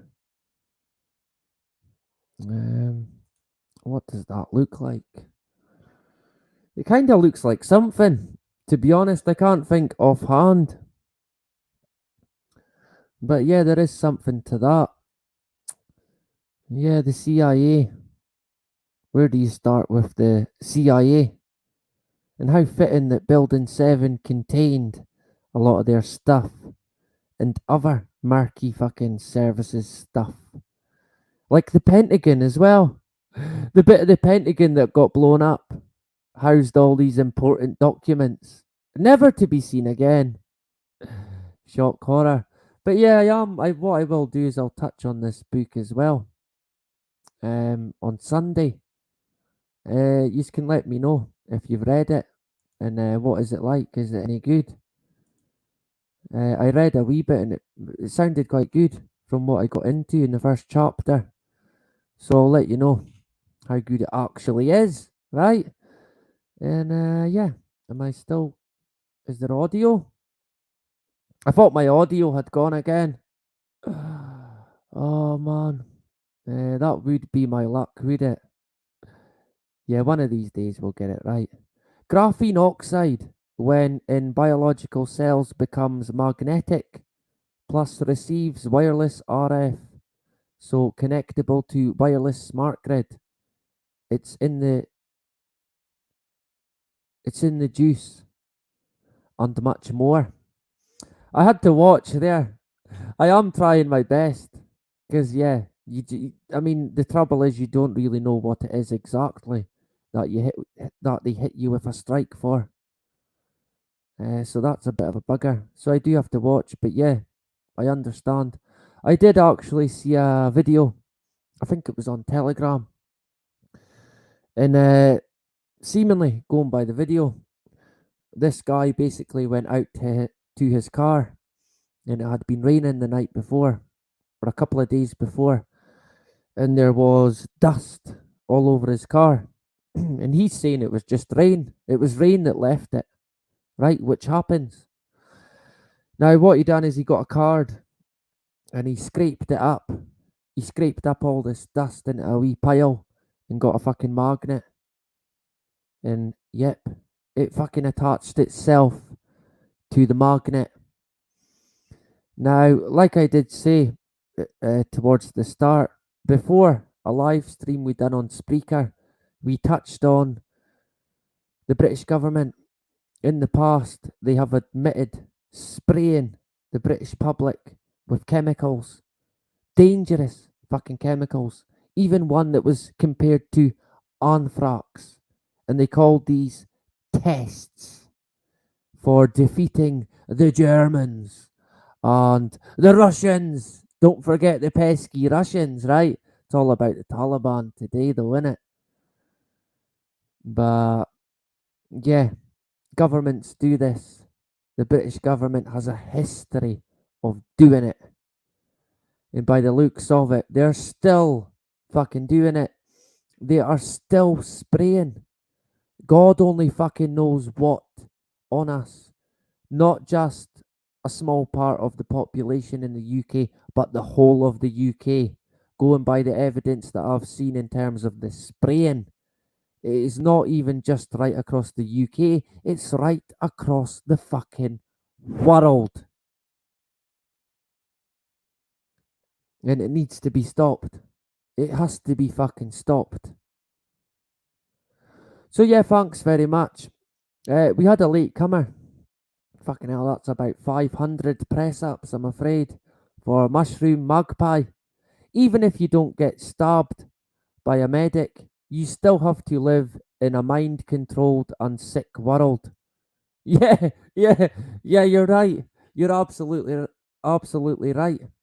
And once you know as well, it's like, whoa, fucking hell, this is the world. This is reality. Unknown.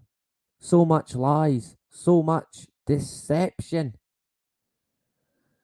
A lot of times people say, yeah, well, I think I was maybe better sleeping. I should have stayed asleep. I can't live with this. I've had it. And I get that. I do get it.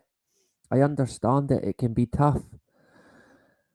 Realizing that the whole world's practically one big fucking lie is a big, big kick in the balls. It really fucking is. But we need to fight on. We need to stay strong. We need to lead by example. We need to not give in. Never. Never fucking ever. Right? Like I say, dig deep. Find that fucking strength. Push on. We're still here today after living through some of the most horrid times, in my opinion, probably ever, including the fucking wars, everything, the psychological operations that we have been going through in the past 2 years are eye-watering, to say the least. So congratulations to each and every one of you. You've made it. You fucking made it. Nothing's going to stop us now. Nothing's going to get us down. Nothing. So dig deep, right? Yeah, hello to Mushroom Magpie. Great to have you. It's hard to teach children real meaning and all. of this without depressing them? Yeah, that is a tough one. You've to sort of dance around different things, and yeah, I get what you're saying. I've got two boys, one that's 14 and one that's 7 or 6. One of them, 6 or 7, and yeah, they can ask different questions, and I never want to lie to them. So you have to be careful with how you go about things, sort of telling them the truth without being too harsh and too blunt. Yeah, it can be tough because, like Mushroom says, you don't want to fucking depress them. I mean, who wants to be a kid? Who wants to be a kid and then to be told that the world's a fucking lie, everything's a deception, the government don't care, no one cares, we mean nothing, the world doesn't exist. It's too much. It's not fair. It wouldn't be nice for a young kid. So yeah, you've just got to be box clever, basically, because they will ask questions. So maybe just say, look, I'll tell you another time instead of lying. But yeah, it can be tough. I totally get that. And in terms of the real meaning, let me know when you get that. Hit me up and fill us in on that one. Prince Edward was fine until he got the juice. Yeah, fucking hell, he lived through everything. Then he gets the juice, and it's Good Night Vienna. Good shout, Gary Stoven. Great stuff. Spraying today, and today quite bad. Really bad today. I was going to take a video, but I didn't. But it was fucking really bad. Even behind clouds, I could see it. It was bad today. And you know what they say, what goes up must come down. And look at the history. They've even admitted doing it in the past. They've admitted it. It's there in black and white. They're still fucking doing it. Big time. And maybe try that if you can. Go out to your car the next day after it's cleaned, maybe. And then the next day, if it's been raining, scrape up the dust into fucking a wee amount, a good size amount, and then see if a magnet will pick it up.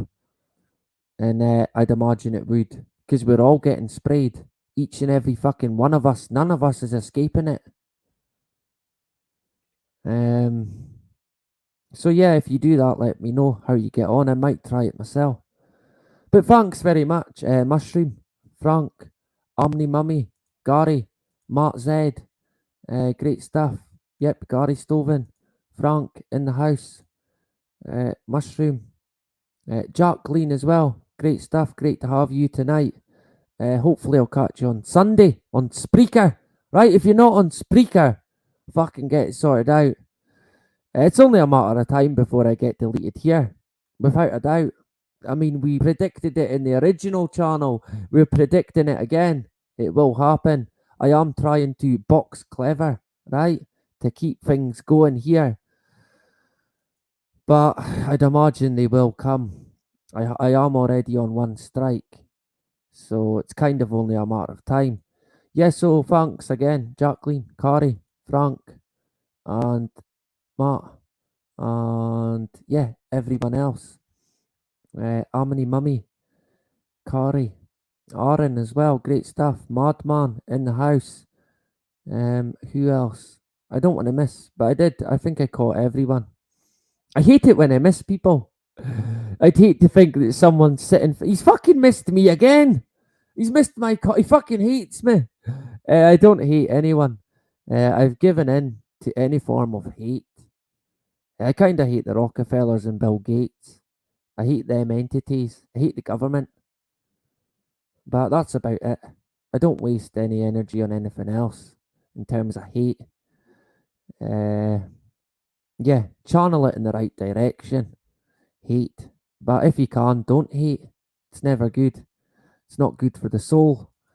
Keep things pleasant. I know that, hey, in this day and age, that is tough, but we've got to try our best. Like Mushroom said, it's all about the kids as well. We've got to set an example for them, lead the way, if you like. Anyway, it's been a great one tonight. I've enjoyed it. What if we went 2.5 hours? Not as long as Monday. We went almost 4 hours. Almost till time ran out. I think just under the wire and no more. We had Kieran on. Fantastic. Kieran's great. I love Kieran. Thanks again, TM Smith, as well. Great having you tonight. Kieran's great. Yeah, he's on BitChute as well. I've got plenty of time for Kieran. Again, on Monday night, we will do a live. So it'll be Monday, Tuesday, and Thursday. Excuse me. So, oh man, look out for that, right? I'll be back again on Monday. But I will be back again tomorrow. Depending. Did I get any recommendations for a subject for the Friday fix? I don't think I did. Or maybe I did, but I missed it. So apologise. Yeah. Yeah, keeping it old school. Harmony. I thought, well, I mentioned last week, like I said, it's quite strange. I said last week that we would touch on Barry Jennings today, the 19th, sorry, of August, and that is when the guy died. And I only realised that today. So I guess it was meant to be, and here we are. But yeah, we covered a few things. It is quite a good take on, in terms of witness accounts from 9/11. Again, the deception around 9/11, it goes so fucking deep. Really fucking deep. The only thing for sure in regards to 9/11 is that it was not committed or carried out by this entity that they call Osama bin Laden. No way. Yet here we are, Taliban 2.0, back again. They crack me up. They were doing an interview with the BBC yesterday. An interview with the BBC. One of them phoned up the BBC. Oh man, it's so comical. How did we get here? How did we fucking get here? Honestly, who fell asleep on watch when these guys made shit happen? What century? Who was it? Who was on watch at the time when these fuckers took control? But yeah, there's no point digging up the past now. It's the future we've got to concern ourselves with, and we need to fight back big time. So once again, yeah, great having everyone tonight. Jacqueline, Omni Mummy, my good friend, great to have you. Yeah, it's bedtime for me. I can hear my kid, both of my kids, I think are still up. So there's going to be trouble, right? But yeah, Pilot's Truth for 9/11. Yeah, check them out. I will do. Going back to school.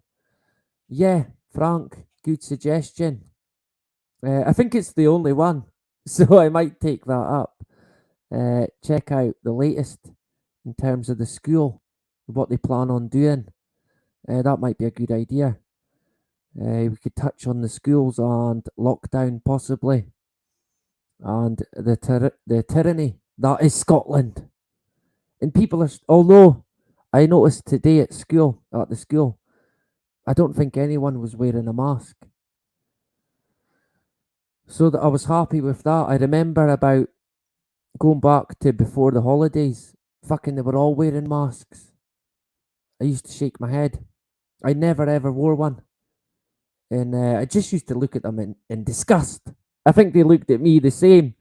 But there was me, never ever wore a mask. I'm still fucking here. They were all wearing masks. Yeah, they're still here. But what damage have they done to their body in terms of the suffocation of oxygen? It has an effect, big time.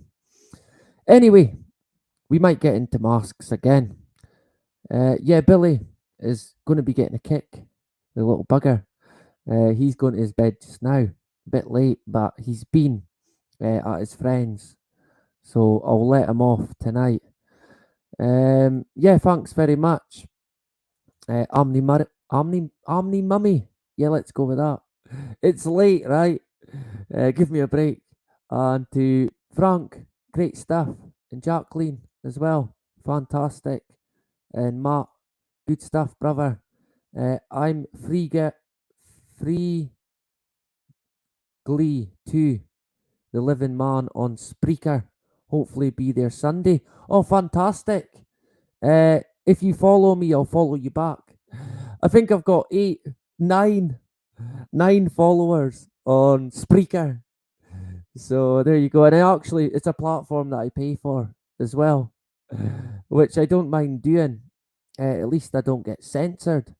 But yeah, if you follow me, I'll follow you back, Matt, and hit you up. Great stuff. I'll catch you Sunday. Tomorrow, in terms of here, Odyssey and BitChute, the Friday fix. Right, so look out for that. It should be up about 6, 7 o'clock night time. Right, it won't be too late tomorrow, but it will be up no matter what, right? It'll be the 56th episode of the Friday fix. Cracking on. Almost as old as me. Right, sure, let's go with that. How old am I? God only knows. Right, it's a mystery. Speaker. Yeah, Spreaker. It's got an R. It might be me that pronounces it wrong. It sounds like speaker, but it's Spreaker. It's a podcast platform. I will link it in. I'll put it in the comments after. But when I do that, YouTube usually remove it. So I don't know if there's much point. I don't think I can quickly chuck it in now, maybe. Actually, while we're here, right? I don't really. It's frustrating because I don't really like fucking advertising or promoting or telling people to jump onto a new platform. But the way it's going, I don't really have a choice because YouTube, they hit me with a strike last week, or was it the week before? And I've got a feeling that it's only a matter of time now before they delete me. Like they did, of course, with my original That's Life But Not As We Know It. I think we had gotten to nearly 4,000 subscribers, which was outstanding, I thought, to be honest. But we had, more to the point, we had built up a great community. It really was a great community. We are kind of rebuilding it here, but it'll take time. And I would imagine that by the time we get the wheels in motion again, getting close to where we had it, boom, they pull the rug once more and I get deleted. So I have set up on Odyssey and BitChute and my notes out the way on Spreaker, which I linked in if you want to check it out. Yeah, I've got about 9 followers, which is, that sounds about right for me. When I think about 4,000 subs on the deleted channel, yeah, that sounds like too much. I'm too modest, I guess. 9 sounds about right. But if Jacqueline joins up, then we've got 10. And anyone else, I'll certainly follow you back for sure. But yeah, that's Spreaker. So I'll be back again tomorrow with the Friday fix, because it will be Friday. Of course, hip hip hooray, the last day of the weekend in my teenage life. I would call it Fried Day, as in fried chicken, but not that type of fried out your skull, fried on anything you could get your hands on, basically. Going to raves and parties all weekend, Monday even, Tuesday even. back home. Oh man, crazy times as a youngster. Good times, but dangerous times as well. Sometimes I feel I am maybe lucky to still be here. But it's like my dad did say, my late father, if it's meant for you, it will not fucking pass you by. Right? And on that note, you're going to be number 10. Fantastic, Jacqueline. I'll follow you back. And I'll maybe speak to you again here tomorrow for the Friday fix. But if not, yeah, I'll catch you on Spreaker. Right? Maybe I said speaker. Sometimes I think I do. But there you go. You can catch me there. There has been podcasts from the past that you could check out as well on Spreaker. The Germ Theory, not the Germ Theory, the Germ War Test podcast is quite an interesting one. It's a dead giveaway in terms of the spraying. It's always got an agenda behind it. It's not water. They used to say, like when you're outside and it's cold and you can see the steam from your breath. That's what it's like. Oh shit. The steam from your breath, and then it disappears to nothing. That's what a chemtrail, a contrail is. That's what the planes are. Right, so in that case, why is it still fucking there for about fucking hours after? Expanding and expanding. It ain't fucking water. It's toxins. And some. And it ain't fucking good. And like we did say, what goes up must come fucking down. It needs to be stopped. Anyway, yeah, check that out on Spreaker. The germ war tests. That's what they called it. Germ war tests. Yeah, great stuff. Thanks again to everyone. Jacqueline, Omni, Frank, Corey, Mats, Mushroom, Gary. Fantastic. Lots of interaction. Great stuff. Lots of information. Fantastic information. Always. Much appreciated. I really do appreciate each and every one of you. If I don't hear from you or see you tomorrow, have a great weekend. Look after yourself. Keep your guard up. Do not give in. Never. Right? We're in this to win this. Big time. Anyway, what can I leave you with? I don't think I've got anything to leave you with. Yeah, I'll play that video again from the Bin Laden. The song, right? I think it's... Oh, who sings it again? Fuck, I can't remember. Immortal Technique. There you go. You'll find it on YouTube. If you just search Bin Laden didn't blow up the Twin Towers, you'll find it. George Bush.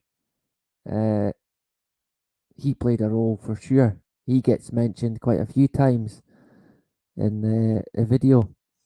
Saw one turn on today at same trajectory and speed. Spluttered a bit as turned on. What was that? A comet? I'm unsure what you're referring to there, Frank. I do have a telescope, but I don't really use it. Not as much as I would like to. I would like to get a fucking good one. But yeah, they're expensive motherfuckers, them. But that would be interesting to document some of the going-ons above us, right? Interesting stuff. Bush.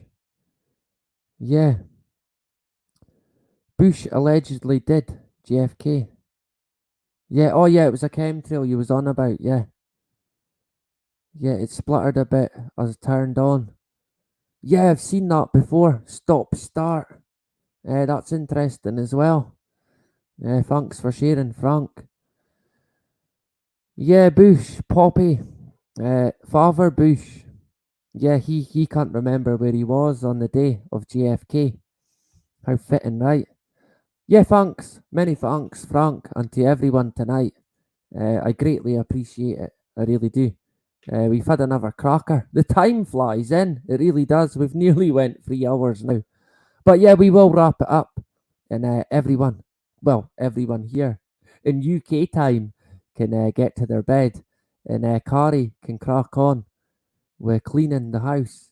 And anyone else, Aaron in Australia, I think, probably away back to sleep or making some bacon and egg sandwiches, killing the planet, making that meat, cooking that meat. How dare we cook meat? We're destroying Greta's dreams. Sure. Anyway, that was great. I'll leave you with the video, the music video, and then I'll catch you all tomorrow for the Friday fix, right? Look out for it. And that is about it. Bye-bye. Man, you hear this bullshit they be talking every day, man. It's like these motherfuckers is just like professional liars, you know what I'm saying? It's wild. Listen, Bin Laden didn't blow up the projects. It was you, nigga. Tell the truth, nigga. Bush knocked down the towers. Tell the truth, nigga. Bush knocked down the towers. Tell the truth, nigga. Bin Laden didn't blow up the projects. It was you, nigga. Tell the truth, nigga. Bush knocked down the towers. Tell the truth, nigga. Bush knocked down the towers. I pledge no allegiance, nigga, fuck the president's speeches. I'm baptized by America and covered in leeches. The dirty water that bleaches your soul and your facial features, drowning you in propaganda that they spit through the speakers. And if you speak about the evil that the government does, the Patriot Act attract you to the type of your blood. They try to frame you and say you was trying to sell drugs and throw a federal indictment on niggas to show you love. This shit is run by fake Christians, fake politicians. Look at their mansions and look at the conditions you live in. All they talk about is terrorism on television. They tell you to listen, but they don't really tell you their mission. They funded Al-Qaeda and now they blame the Muslim religion. Even though Bin Laden was a CIA tactician, they gave him billions of dollars and they funded his purpose. Fahrenheit 9/11, that's just scratching the surface. Bin Laden didn't blow up the projects. It was you, nigga. Tell the truth, nigga. Bush knocked down the towers. Tell the truth, nigga. Bush knocked down the towers. Tell the truth, nigga. Bin Laden didn't blow up the projects. It was you, nigga. Tell the truth, nigga. Bush knocked down the towers. Tell the truth, nigga. Bush knocked down the towers. They say the rebels in Iraq still fight for Saddam, but that's bullshit. I show you why it's totally wrong. Cause if another country invaded the hood tonight, it'd be warfare through Harlem and Washington Heights. I wouldn't be fighting for Bush or white America's dream. I'd be fighting for my people's survival and self-esteem. I wouldn't fight for racist churches from the South, my nigga. I'll be fighting to keep the occupation out, my nigga. You ever clock someone who talk shit or look at you wrong? Imagine if they shot at you and was raping your moms. And of course Saddam Hussein had chemical weapons. We sold them that shit after Ronald Reagan's election. Mercenary contractors fighting a new era. Corporate military banking off the war on terror. They controlling the ghetto with the fear of attack, trying to distract the fact that they engineering the crack. So I'm strapped like Lee Malvo holding a sniper rifle. These bullets will touch your kids, and I don't mean like Michael. Your body be sent to the morgue, stripped down and recycled. I fire on house niggas that support you and like you, cause innocent people get murdered in the struggle daily, and poor people never get shit and struggle daily. This ain't no alien conspiracy theory, this shit is real, written on a dollar underneath the Masonic seal. Y'all don't rap for dead presidents, I'd rather see the president dead. It's never been said, but I set precedents. Bin Laden didn't blow up the projects. It was you, nigga. Tell the truth, nigga. Bush knocked down the towers. Tell the truth, nigga. Bush knocked down the towers. Tell the truth, nigga. Bin Laden didn't blow up the projects. It was you, nigga. Tell the truth, City nigga. Records was 80 seconds away from the towers. Some cowards fought with the wrong building. They meant to hit ours, to hit ours, to hit ours, to hit ours, to hit ours.